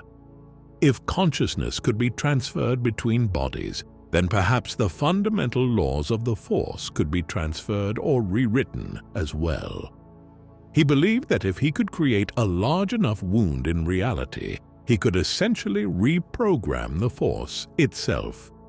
This theory also explains why Plagueis was obsessed with creating life through midichlorians. He wasn't just trying to bypass natural reproduction. He was studying how the Force connected to physical reality at its most fundamental level. If he understood how to create life, he would understand how to reshape reality once he had torn a big enough hole in it. The supposed failure of his efforts to create a Force dyad with Sidious takes on new meaning in this context. He wasn't failing. He was learning exactly how Force connections worked, gathering data he would need for his ultimate goal of rewriting these connections entirely. Each failed attempt taught him more about the fundamental architecture of the Force. Palpatine's eventual betrayal of Plagueis wasn't just about following Sith tradition or seizing power for himself. On some level, he must have understood the true scope of his master's plans. Creating controlled tears in reality was one thing, but attempting to rip open a permanent wound in the Force itself risked destroying everything, including the power Palpatine himself sought to control. In the end, the true tragedy of Darth Plagueis the Wise wasn't that he could save others from natural endings, but not himself. It was that he came closer than anyone in history to fundamentally altering the nature of reality itself, only to be stopped by an apprentice who lacked the vision to see beyond mere galactic domination. When Palpatine ended his master's journey in his sleep, he wasn't just removing his master. He was unknowingly preventing the most ambitious attempt to reshape the Force in the history of the galaxy. The story of Ahsoka Tano is one of resilience, loss, and self-discovery, a journey that reflects the turbulent times of the Clone Wars and the unseen forces shaping its key players. But what if her departure from the Jedi Order wasn't solely her decision? What if Yoda, one of the wisest and most enigmatic figures in the galaxy, had quietly nudged her toward a path that would save her from the Jedi's tragic fate? Yoda was no stranger to the currents of the Force. Over his centuries of life, he had honed an unparalleled ability to sense the ripple effects of choices and events before they unfolded. During the Clone Wars, however, the dark side clouded even his perceptions. Despite this, Yoda's connection to the Force remained strong, and it's possible that he foresaw Ahsoka's fate and acted accordingly, though his wisdom was often shrouded in mystery and subtlety. Ahsoka's departure from the Jedi Order was catalyzed by one of the darkest moments of her life, being falsely accused of a terrorist bombing and subsequently cast aside by the very institution she devoted herself to. While her innocence was eventually proven, the damage had been done. The trust she once had in the Jedi Council was shattered, leaving her no choice but to walk away. On the surface, Ahsoka's decision to leave seemed like a direct result of the Council's failure. But Yoda's actions during this period raise an intriguing question. Was he quietly guiding her toward this decision? Throughout Ahsoka's trial, Yoda's demeanor was unusually reserved. He allowed the process to unfold, offering no overt resistance to the Council's judgment. At the time, this could be interpreted as his adherence to Jedi protocol, but in hindsight, it feels deliberate, almost as if he knew she needed to leave. Yoda's unique ability to sense the Force often placed him in an impossible position. He could glimpse fragments of the future, but rarely with enough clarity to act decisively. It's plausible that Yoda foresaw some sort of devastation and recognized that Ahsoka needed to be far from the Jedi when it happened. Order 66, the devastation in question, wasn't just an end to the Jedi Order. It was a trap meticulously laid by Darth Sidious, targeting every Jedi who could stand against his rise. If Ahsoka had remained in the Order, her loyalty and sense of duty would have placed her on the front lines, making her a prime target during the Purge. By leaving, she unknowingly escaped this fate. Could Yoda have seen this coming? His cryptic advice to her at the end of her trial, "Your path, uncertain it is," hints at a deeper awareness. Yoda rarely spoke without purpose, and his words often carried layers of meaning. Was he subtly preparing her for the road ahead? Another compelling angle is the possibility that Yoda believed Ahsoka's departure was essential to the Force's larger plan. The Clone Wars were a time of imbalance, with the dark side gaining unprecedented strength. Ahsoka's journey outside the Jedi Order allowed her to grow in ways that would have been impossible within its rigid structure. She became a fulcrum, a balancing force in a galaxy teetering on the edge of chaos. Her later actions, from assisting the Rebel Alliance to mentoring future heroes like Ezra Bridger, were critical in restoring balance. None of this would have been possible had she remained bound by the Jedi's dogma. Yoda, with his deep understanding of the Force, may have recognized that Ahsoka's destiny lay beyond the Order, and his seemingly passive role during her trial was, in fact, a calculated move to set her free.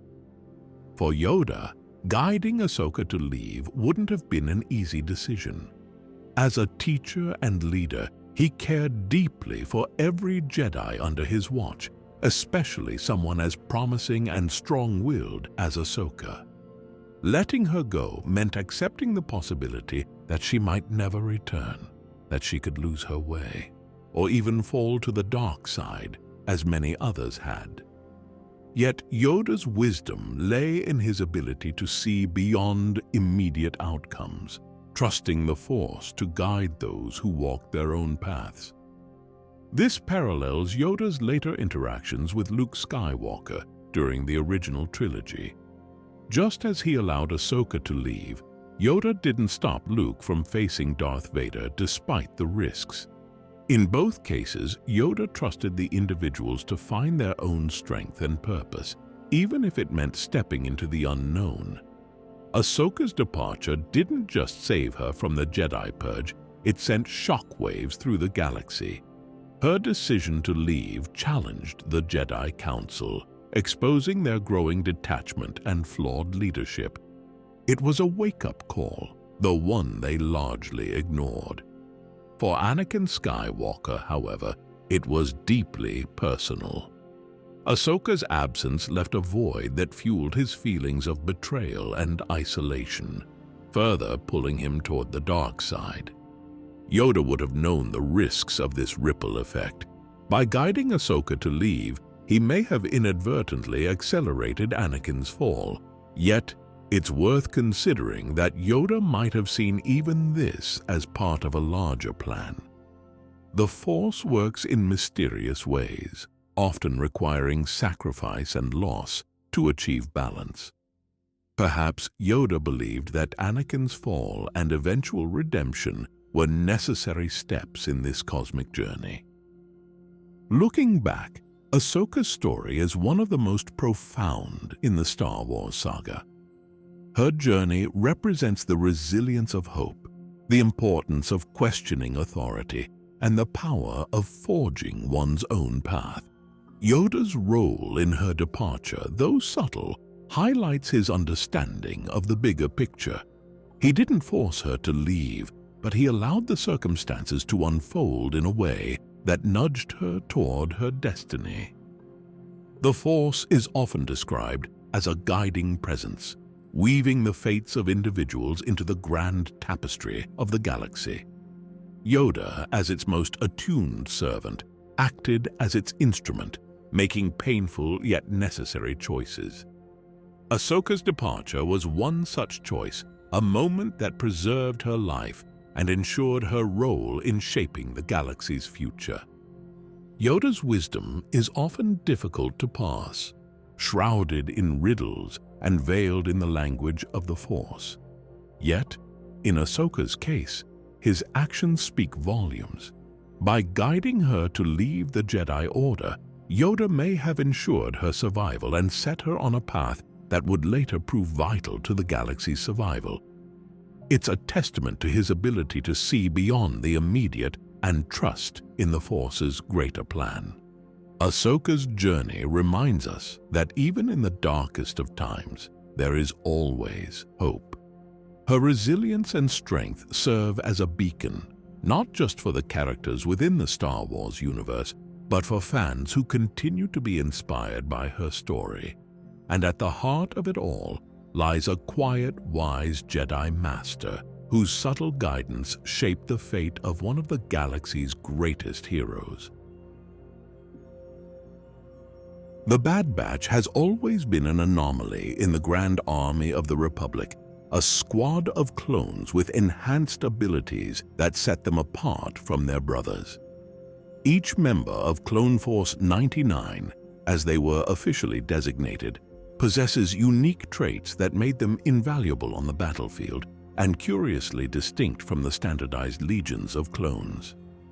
Officially, these mutations were the result of Kaminoan genetic experimentation, an effort to refine and enhance Jango Fett's template.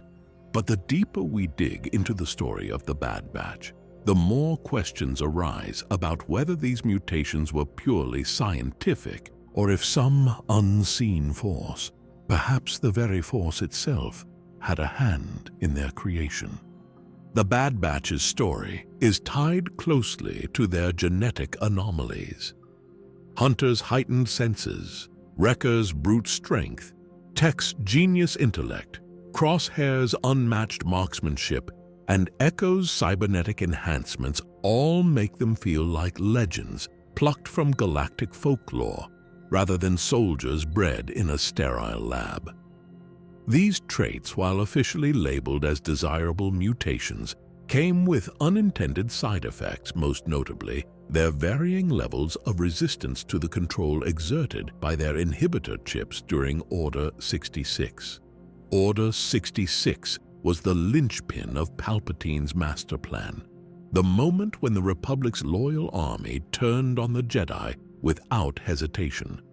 Inhibitor chips implanted in every clone ensured their compliance, suppressing free will and overriding personal loyalty. For most clones, the chips worked seamlessly.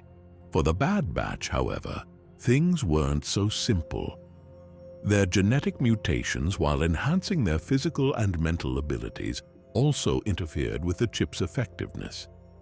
But this resistance was far from uniform or complete. Crosshair, for instance, experienced no such freedom from the chip's influence. His compliance during Order 66 was absolute, a stark reminder that the Bad Batch, for all their uniqueness, were not immune to the Kaminoans' programming. The chip heightened Crosshair's already intense sense of loyalty to his orders, making him an unwitting tool of the Emperor's design.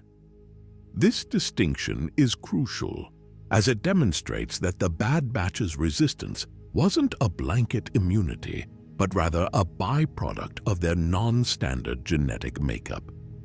The theory that the Force specifically influenced their creation as a counterbalance to the dark side must be approached with this nuance in mind.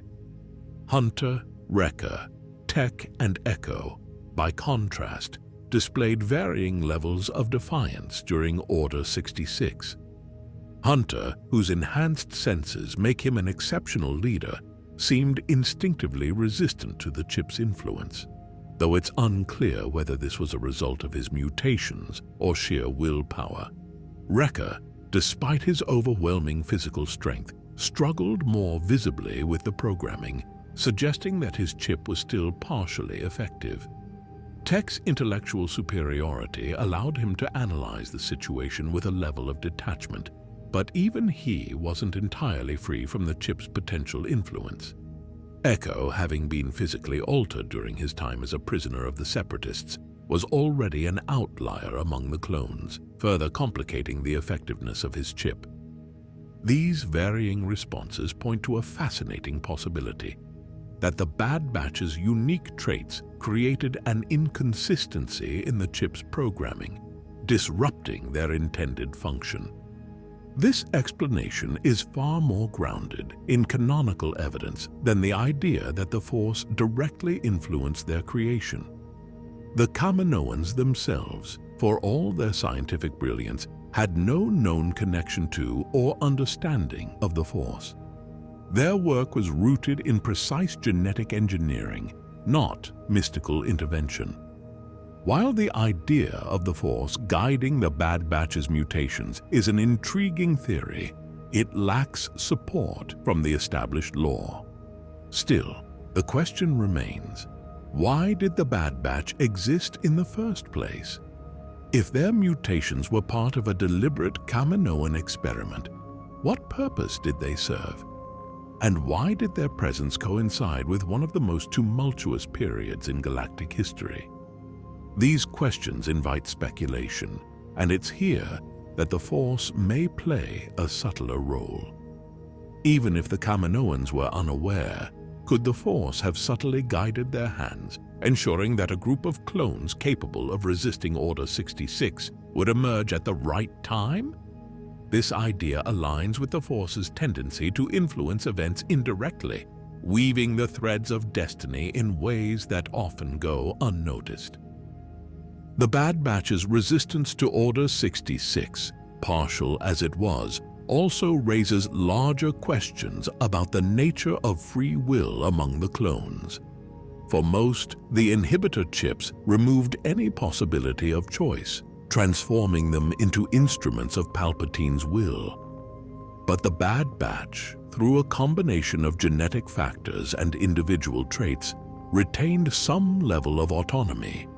This autonomy allowed them to question their orders, make their own decisions, and ultimately chart a course independent of the Empire.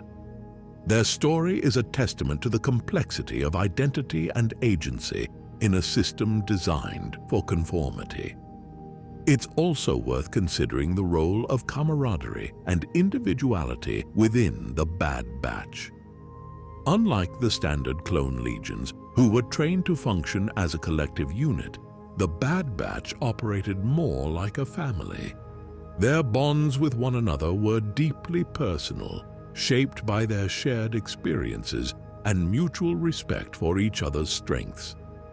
This individuality may have further insulated them from the chip's control, giving them the strength to resist even when the odds were stacked against them. The parallels between the Bad Batch and other clones who resisted Order 66, such as Rex and Fives, are also worth noting.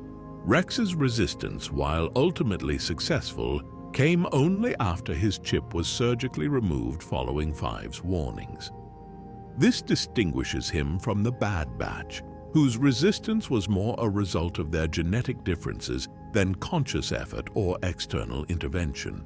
However, their stories share a common thread: the struggle to maintain individuality and autonomy in the face of overwhelming control.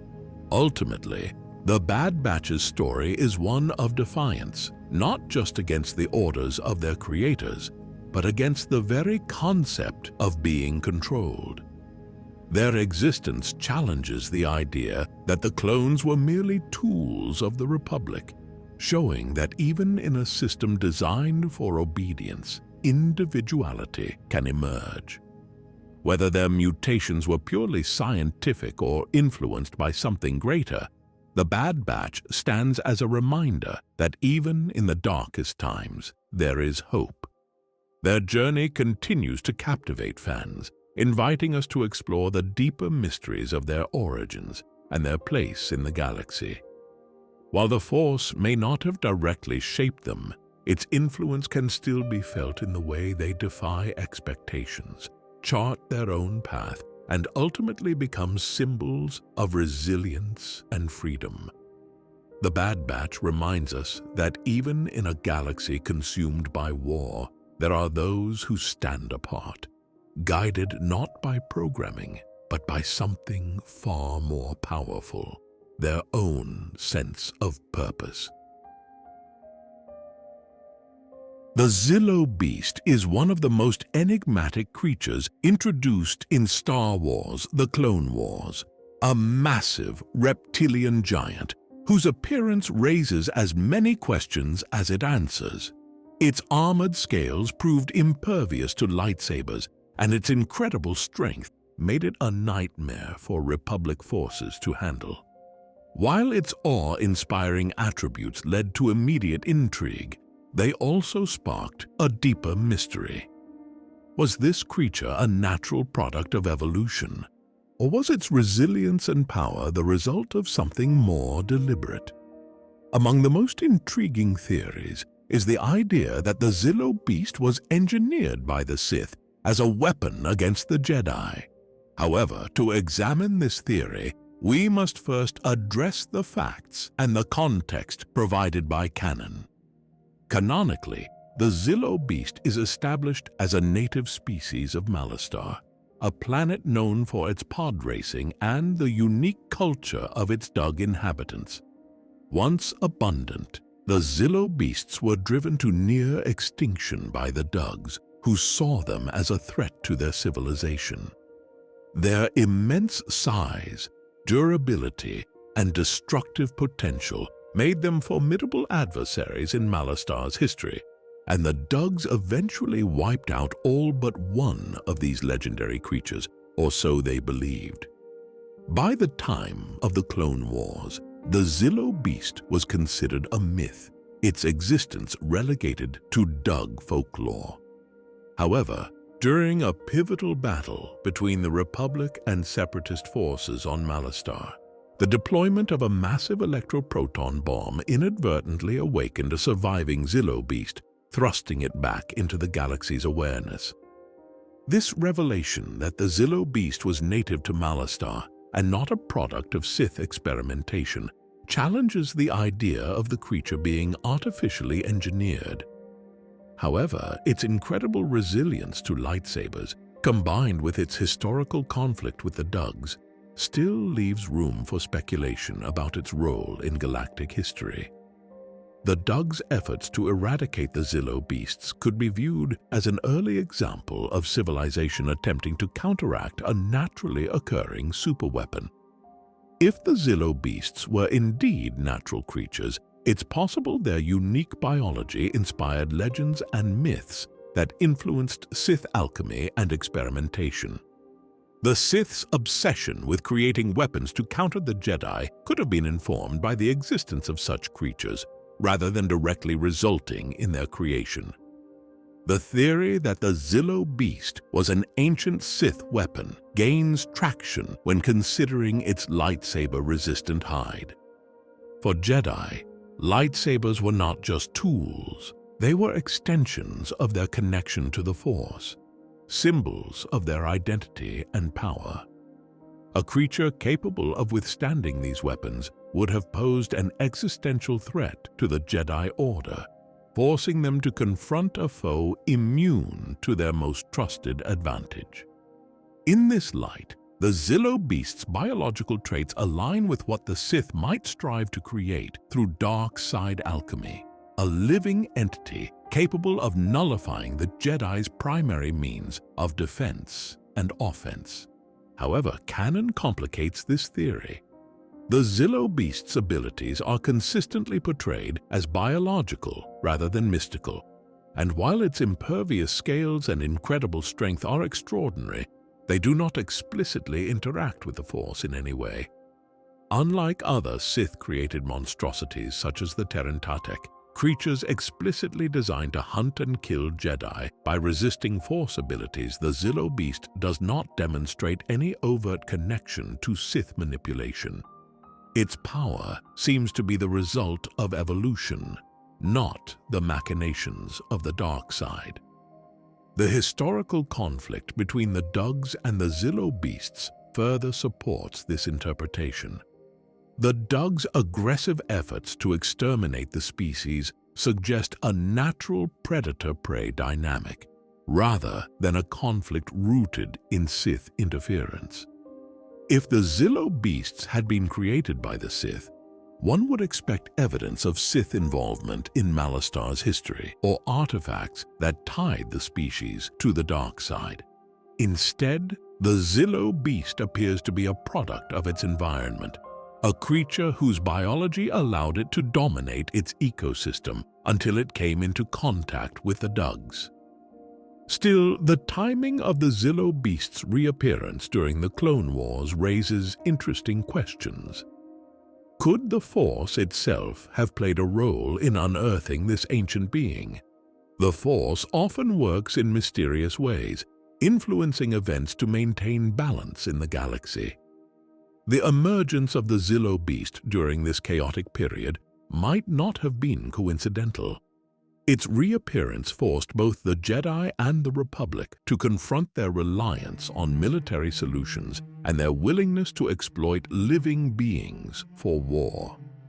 Palpatine's fascination with the Zillo beast and his desire to weaponize its traits further underscores its symbolic importance.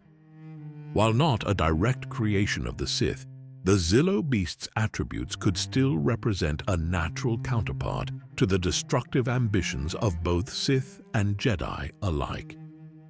Palpatine's role in the Zillo beast arc is especially significant. Upon learning of the creature's lightsaber-resistant hide, he immediately orders it transported to Coruscant for study, envisioning it as a potential resource for future armor or weaponry.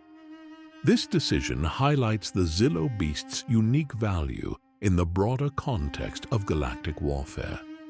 Palpatine's actions also raise the unsettling ethical dilemma of exploiting living creatures for technological advancement, a recurring theme in the Clone Wars series. In this sense, the Zillo beast's story becomes a mirror for the Republic's descent into moral compromise under Palpatine's influence. The tragedy of the Zillo beast lies in its treatment as a tool rather than a living being. Awakened from its slumber by the Republic's weapons of war, it was captured, studied, and ultimately killed, all because of its unique biological traits. Whether it was a product of natural evolution or Sith experimentation, the Zillo beast became a victim of the galaxy's endless cycle of conflict. Its death serves as a reminder of the cost of war, not just in lives lost, but in the destruction of unique and irreplaceable creatures. While the Zillo beast was canonically a natural creature, its traits fit seamlessly into the larger themes of Star Wars. It represents the intersection of nature and conflict, a being whose existence challenges the galaxy's understanding of power, control, and survival. Its scales, impervious to lightsabers, may not have been the result of Sith engineering, but they evoke the kind of opposition that the Jedi and Sith have battled for millennia. In this way, the Zillo beast becomes a symbolic link between the ancient struggles of the Jedi and Sith and the modern war consuming the galaxy. The theory that the Zillo beast was a Sith creation may not hold up to canon scrutiny, but it offers a fascinating lens through which to view the creature's role in the Star Wars universe. Whether natural or engineered, its existence serves as a reminder of the galaxy's untamed mysteries and the ways in which those mysteries can be exploited by those in power. The Zillo beast stands as both a relic of Malastar's past and a harbinger of the ethical dilemmas that will define the Republic's future. The balance of the Force has always danced on the edge of a lightsaber, but this theory cuts deeper than most. It flips the entire sequel trilogy on its head. Rey, the scavenger from Jakku who embodied hope, takes a path into darkness that reshapes the galaxy.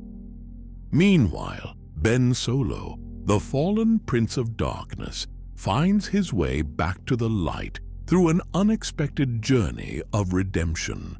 Everything changes when Rey discovers she's not just another Force-sensitive orphan. She's Palpatine's granddaughter, heir to a legacy of darkness that runs through her veins like ice. The revelation hits harder than any lightsaber duel. The girl who dreamed of belonging now belongs to a nightmare, and the weight of that truth breaks something fundamental in her spirit. But it's not just the Palpatine connection that drives her transformation. It's the realization that all her power, all her natural skill with the Force, comes from generations of Sith knowledge and strength. The dark side calls to her not as a temptation, but as a birthright. Under Palpatine's guidance, she doesn't just dabble in darkness, she embraces it, wielding powers that make Kylo Ren's abilities look like child's play. Meanwhile, Ben Solo's path to the light isn't the simple redemption arc we might expect. His turn begins with doubt, not in his dark side powers, but in the very foundation of what he's been taught about his grandfather's legacy. Through hidden holocrons and Force visions, he discovers that Vader's final act wasn't just saving Luke. It was a complete rejection of the dark side's empty promises. The parallels become stark and haunting. As Rey delves deeper into Sith teachings, mastering ancient techniques and forbidden knowledge, Ben reconnects with the light side through the very lessons his Uncle Luke tried to teach him. He begins to understand that true strength isn't about domination. It's about protection, balance, and the courage to face one's own darkness. Their paths cross repeatedly, but not as enemies, as mirrors. Each sees in the other what they could have been, what they're running from, what they're struggling to become. Rey's combat style grows more aggressive, incorporating Sith techniques that haven't been seen since the Old Republic. She learns to channel her anger not just into raw power, but into calculated, devastating attacks that combine Palpatine's mastery of Force lightning with her own natural agility. Ben, in contrast, rediscovers the defensive forms of lightsaber combat, focusing on protection rather than aggression. He begins using his Force powers to heal, to shield, to restore, abilities that were always within his grasp, but remained untouched during his time as Kylo Ren. The Knights of Ren, sensing this shift in their former master, become torn between loyalty to his new path and fear of Rey's growing dark side power. The theory suggests a climactic confrontation, but not the one we'd expect. When Rey and Ben finally face each other at full strength, it's not just about winning, it's about understanding. Rey, now fully immersed in the dark side, demonstrates powers that rival her grandfather's.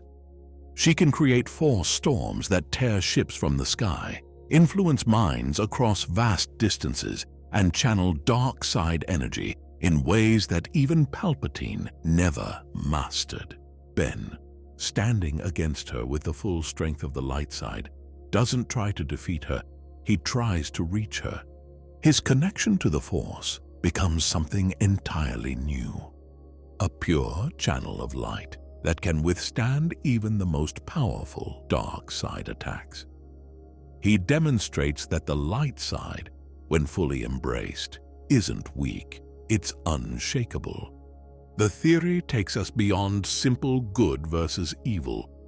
It explores how Rey's fall to darkness comes from a place of terrible truth and painful acceptance, while Ben's return to the light stems from understanding rather than rejection of his past. Their battles become legendary, not just for their intensity, but for what they represent. Each confrontation is a dialogue about the nature of power, choice, and destiny. The ripple effects of their role reversal change everything.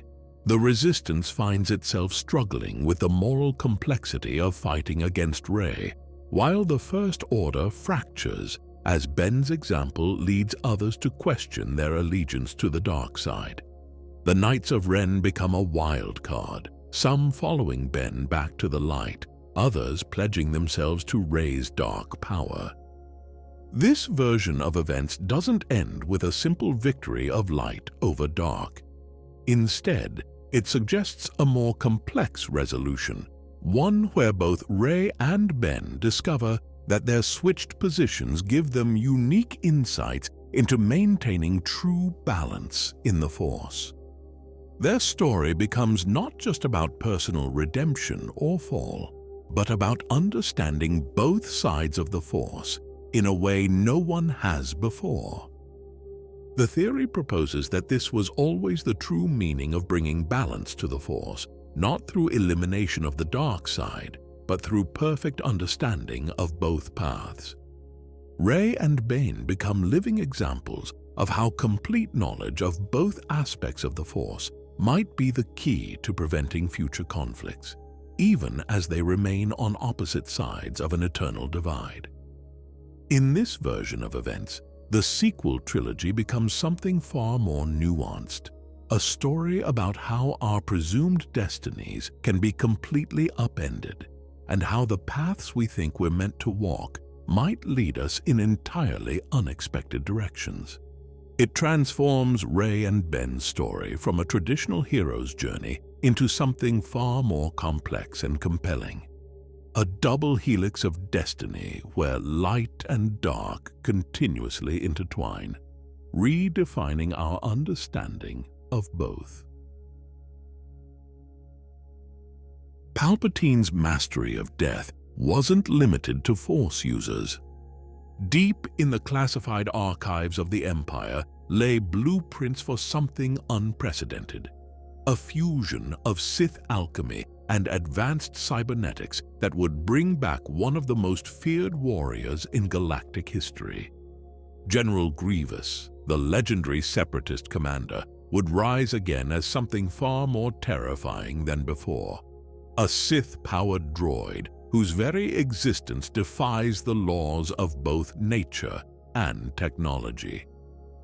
The theory delves into Palpatine's long game, his understanding that pure organic beings, even Force-sensitive ones, had limitations that machines did not.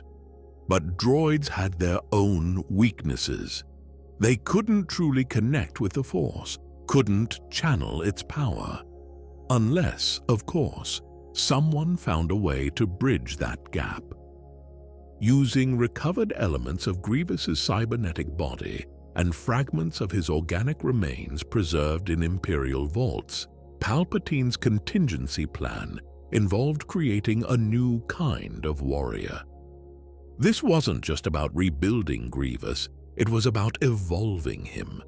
The new vessel would incorporate Sith artifacts and dark side-imbued materials, creating a chassis that could actually channel Force energy.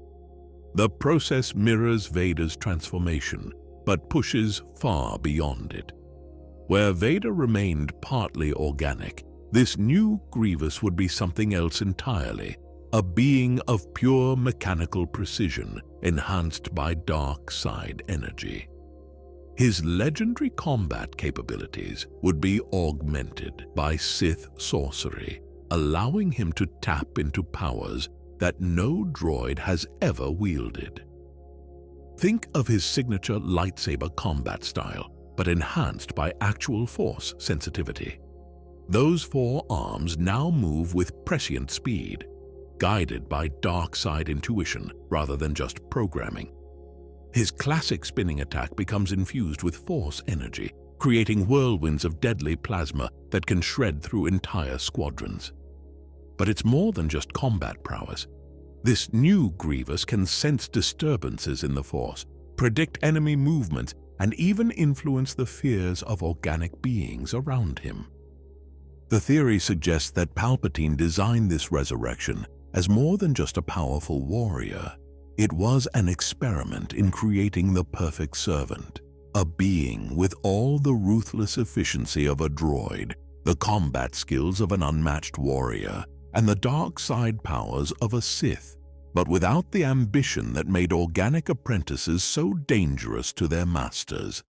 Yet something unexpected happens in the resurrection process. The fusion of dark side energy with Grievous's recovered essence creates something that even Palpatine couldn't fully control. The new Grievous retains memories of his past life, his defeats, his humiliations. These memories, combined with his new powers, forge a consciousness that transcends both his original organic limitations and standard droid programming. The resurrected Grievous becomes a terror unlike anything the galaxy has seen. He leads armies of battle droids enhanced with similar, though lesser, dark side tech. Under his command, these aren't just mindless machines, they're an extension of his will, moving with deadly coordination that combines military precision with dark side intuition. His fortress becomes a place where technology and Sith sorcery blur together, where mechanical hearts pulse with dark side energy. But here's where the theory gets even more intriguing. This new Grievous isn't just a puppet in Palpatine's grand scheme. His unique nature as a Force-sensitive droid gives him perspectives neither Sith nor Jedi have considered. He begins to develop his own philosophies about the nature of the Force, viewing it through the lens of his mechanical existence. His pursuit of power takes on a different character than the traditional Sith. It's not about passion or emotion, but about perfect, calculated evolution. The theory explores how this version of Grievous would interact with other major players in the sequel era. Against Rey or Kylo Ren, he's not just a physical threat, he's a philosophical one. His existence challenges everything they understand about the Force. Traditional Jedi and Sith teachings mean little against an opponent who approaches the Force with the precision of a machine while wielding the power of the dark side. His impact on the galaxy spreads beyond direct conflict. Other groups, remnants of the Separatists, independent systems, even some in the First Order, begin to see him as representing a new path forward. Not organic, not purely mechanical, but something that transcends both. His armies grow as he attracts followers fascinated by his fusion of technology and dark side power. The theory suggests that Grievous's return would fundamentally alter the sequel trilogy's conflict. He's not just another dark side user or another military threat. He represents an entirely new faction with its own goals and methods. His presence forces both the Resistance and the First Order to re-evaluate their strategies and beliefs. How do you fight an enemy who combines the worst aspects of every threat you've faced before? The most compelling part of this theory is how it ties into larger themes of evolution and transcendence in Star Wars. Just as the Force itself is shown to be more complex than light versus dark, Grievous's resurrection presents a new angle on what power and progress might mean in this galaxy.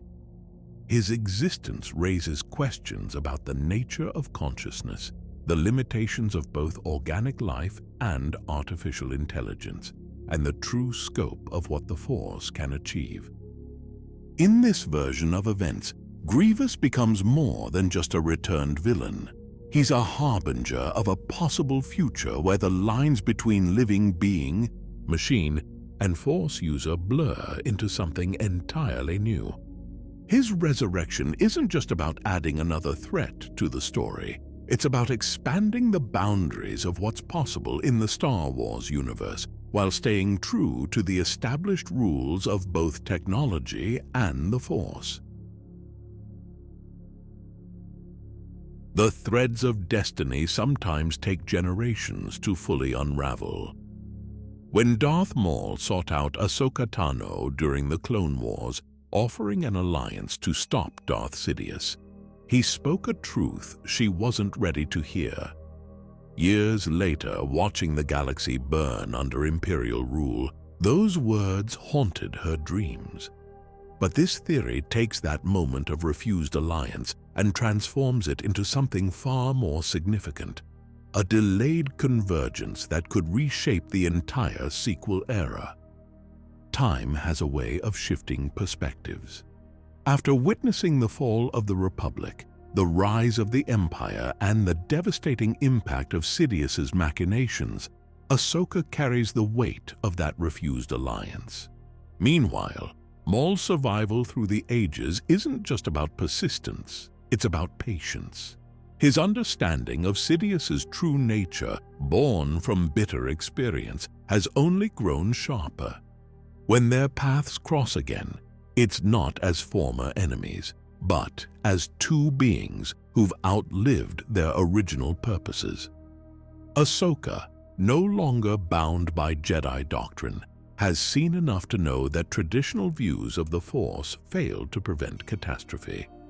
Maul, tempered by decades of survival, has evolved beyond mere revenge into something more calculated, more purposeful. Their alliance emerges from a shared realization. The binary opposition of Jedi and Sith led to cycles of destruction. Both have walked paths between light and dark. Both have seen the failures of absolute ideology. Together, they possess knowledge spanning centuries. Maul's intimate understanding of Sith methodology combined with Ahsoka's deep connection to the living Force, against Kylo Ren's raw power and Sidious's orchestrated return, they forge a different kind of resistance. Maul's combat prowess has grown more refined, less driven by rage, and more by precision. His mastery of the dark side now serves a strategic mind that's learned from every defeat. Ahsoka brings not just her formidable skills, but her ability to connect, to inspire, to build networks across the galaxy. The theory proposes that their partnership fulfills ancient prophecies about the rule of two, but not as the Sith interpreted it. Instead of master and apprentice locked in eventual betrayal, they represent two equal powers working in concert. Their combined strength creates something unprecedented, a perfect fusion of dark side intensity and light side wisdom. Their training methods draw from both traditions. From Maul comes the understanding of passion as a tool rather than a master, the use of emotion without being consumed by it. Ahsoka contributes her knowledge of Force techniques long lost to the Jedi, abilities that transcend simple light and dark categorization. Together, they develop fighting styles that blend Maul's aggressive mastery with Ahsoka's fluid grace. Their influence spreads through the galaxy like wildfire. Those disillusioned with both the First Order and the Resistance find in them a different path. Former Imperial loyalists, ex-rebellion fighters, Force sensitives who never fit the Jedi mold, all are drawn to this new approach to power and purpose. The theory suggests their ultimate confrontation with Kylo and Sidious becomes something more complex than a simple battle. It's a clash of philosophies made manifest through Force and Blade. Maul's intimate knowledge of Sidious's tactics combines with Ahsoka's strategic brilliance to counter plans centuries in the making. Their coordination in combat demonstrates mastery that transcends traditional Force techniques, Maul's double-bladed saber working in perfect harmony with Ahsoka's twin blades, dark and light powers interweaving in ways never seen before. This version of events transforms the sequel trilogy's conflict from a rehash of old rivalries into something revolutionary. The presence of these two warriors who've outlived empires and outlasted dogmas brings depth to the struggle. Their personal histories, Maul's fall and survival, Ahsoka's growth beyond the Jedi way, become testament to the possibility of evolution beyond ancient divisions. The impact of their alliance reaches beyond combat. They begin training others in their balanced approach, creating a new generation of Force users who understand power differently. Their students learn to channel anger without being consumed by it, to feel compassion without being limited by it. This new path draws from millennia of both Jedi and Sith knowledge, but transcends the restrictions of both. The theory explores how this partnership could resolve the sequel trilogy's central conflicts in unexpected ways. Rather than simply defeating Sidious and the First Order through force, they expose the fundamental flaws in both Sith and Jedi philosophies. Their success comes not just from power, but from offering the galaxy a sustainable alternative to endless cycles of light versus dark. As the story unfolds, their influence reverberates through every level of the conflict. The Knights of Ren find their loyalty tested by this new paradigm. First Order officers witness power that doesn't require absolute darkness.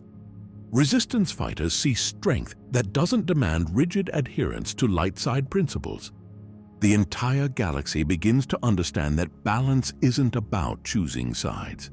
It's about transcending them. The destruction of Luke's Jedi Academy stands as one of the sequel trilogy's pivotal tragedies.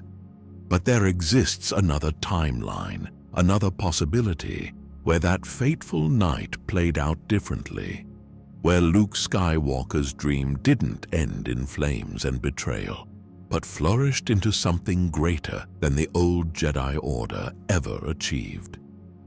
In this alternate course of events, Luke sensed the darkness rising in Ben Solo and made a different choice. Instead of that momentary lapse of faith, that split second of fear that drove his nephew away, he approached with understanding. Drawing from his own struggles with the dark side, Luke recognized that suppressing these impulses would only make them stronger. He adapted his teaching methods, creating a new Jedi philosophy that acknowledged the full spectrum of human emotion while maintaining steadfast dedication to the light.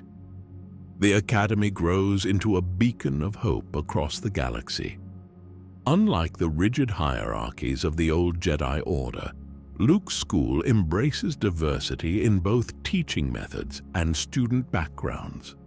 Force-sensitive individuals from all walks of life find their way to his temple. Children, adults, even former Imperial loyalists seeking redemption. Each brings unique perspectives that enrich the collective understanding of the Force. Rey's arrival in this version of events catalyzes an entirely different sequence. Rather than finding a broken, bitter hermit, she discovers a thriving community of Jedi. Luke takes her under his wing personally, recognizing in her raw power an opportunity to perfect his balanced approach to Force training. Her natural abilities flourish under proper guidance, tempered by wisdom rather than trauma. The Knights of Ren never come to be in this timeline. Instead, Ben Solo channels his intensity and passion into becoming the Academy's premier combat instructor. His deep understanding of both light and dark side techniques makes him uniquely qualified to teach others how to resist dark side temptation. The Skywalker legacy continues unbroken, with uncle and nephew working together to forge a new generation of Force users. As the First Order rises, they face an unprecedented challenge. Instead of finding a galaxy devoid of Jedi, they encounter an organized network of Force users trained in Luke's new methods. These Jedi aren't hidden away in temples. They're integrated into communities across the galaxy, serving as guardians, healers, and mediators. The Academy becomes more than a school. It's the heart of a movement that actively works to maintain peace and justice. The theory explores how this thriving Jedi presence would fundamentally alter the power dynamics of the sequel era. Snoke and Sidious's plans must contend with not just isolated Force users, but an entire organization of well-trained Jedi. The First Order faces resistance not just from military forces, but from Force users who can counter their strategies on multiple levels. Luke and Rey emerge as the spiritual leaders of this new Jedi movement, while Ben and his fellow instructors form the tactical backbone. Their combined presence creates a formidable counter to the dark side's rise. Luke's experience and Rey's innate power complement each other perfectly. His wisdom guides her raw strength, while her fresh perspective helps him continue evolving the Order's teachings. The Academy develops new Force techniques that blend ancient Jedi wisdom with innovative applications. Students learn to use the Force in ways the old Order never conceived. Healing techniques become more advanced, battle meditation reaches new levels of effectiveness, and Force bonds between multiple users create unprecedented tactical advantages. When the final confrontation with Sidious comes, it's not a desperate last stand, but a calculated operation. The Academy's Jedi move as one, their years of training under Luke's guidance paying off in perfect coordination. Rey and Luke lead from the front, their fighting styles demonstrating the peak of what's possible when natural talent meets decades of refined teaching. The theory suggests that this version of the Academy would affect more than just the main conflict. Throughout the galaxy, worlds begin to rebuild their own Force traditions under Luke's guidance. The Academy becomes a center for Force learning that encompasses multiple traditions, elements of Guardians of the Wills, the Night Sisters' natural magics, even ancient Sith knowledge studied to better understand and counter dark side techniques. Political dynamics shift as worlds realize the value of having trained Force users integrated into their societies. The Academy's graduates serve not just as warriors, but as diplomats, teachers, and cultural bridges. This creates a network of influence that makes the First Order's military might less effective against unified planetary resistances. Ben Solo's role evolves beyond being just another powerful Force user. As the Academy's combat master, he develops fighting styles that specifically counter dark side techniques. His classes become legendary, producing graduates who can hold their own against dark side users through discipline and technique rather than raw power. This version of events transforms the sequel's narrative from one of rebuilding from ashes to protecting and evolving something precious. The stakes become not just about survival, but about preserving a new way of understanding the Force that could prevent future conflicts. Luke's legacy isn't one of failure and redemption, but of successful evolution beyond the constraints that led to the old Order's downfall. The Academy itself becomes a living testament to balance, not through rigid control or denial of emotions, but through understanding and guidance. Students learn to face their darker impulses with courage and wisdom, turning potential weaknesses into sources of strength.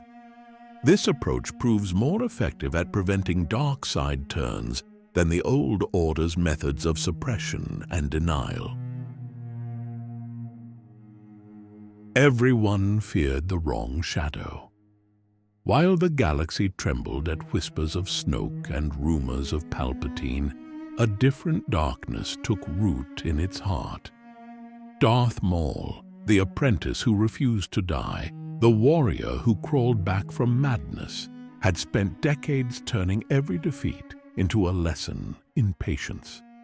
Now, as the First Order and Resistance clash in the stars above, his web of influence unfolds with the deadly grace of a lightsaber's blade. This isn't the same horn-crowned demon who fell on Naboo. Time has crafted him into something far more lethal. His mechanical legs no longer stomp with rage, but stalk with predatory silence. The double-bladed saber that once whirled with furious abandon now moves like liquid crimson death. Every strike calculated to leave survivors who'll whisper about what they saw, spreading fear with every retelling. The criminal empire of Crimson Dawn was just his first lesson in true power. While other dark side users chase ancient prophecies and superweapons, Maul's influence seeps through the galaxy's underworld like blood through water. Every smuggler's route, every information broker, every corrupt official, they're all threads in his tapestry. Some don't even know they serve him. Those who do would rather die than reveal it. His sanctuary lies in the unknown regions, a temple that bleeds dark side energy into space itself. But this isn't the gaudy theatrical darkness of Exegol or the sterile might of First Order bases. Here, shadows move against their sources. Force-sensitive visitors feel phantom blades at their throats. The walls themselves seem to pulse with decades of accumulated pain, transformed into power by a mind that's intimately familiar with both. Maul's followers aren't bound by fear or fanaticism. They're bound by understanding. Every one of them has felt the bite of betrayal, the sting of a galaxy that rejected them. Former Imperial officers who couldn't stomach the First Order's youth and arrogance. Rebellion veterans disillusioned by the New Republic's corruption. Force sensitives who heard both Jedi and Sith teachings and recognized them as different flavors of the same lie. Under Maul's guidance, their broken edges fit together into something terrifying. His combat style now speaks of terrible wisdom. Gone are the acrobatic flourishes of his youth.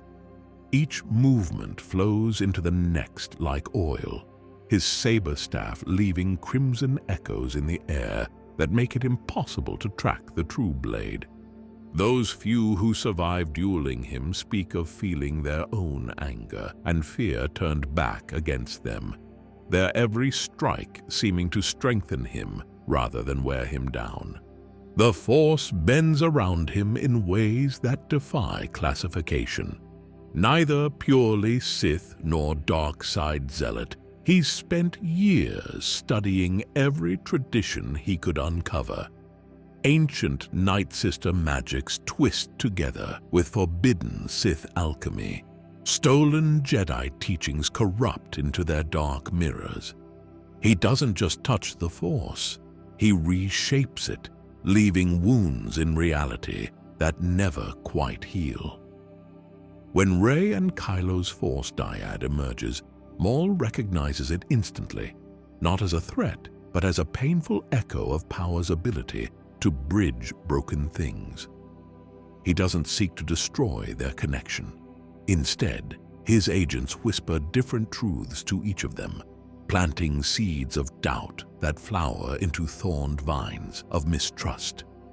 Every time they reach for each other through their bond, his influence stretches with them, a shadow cast by their own light.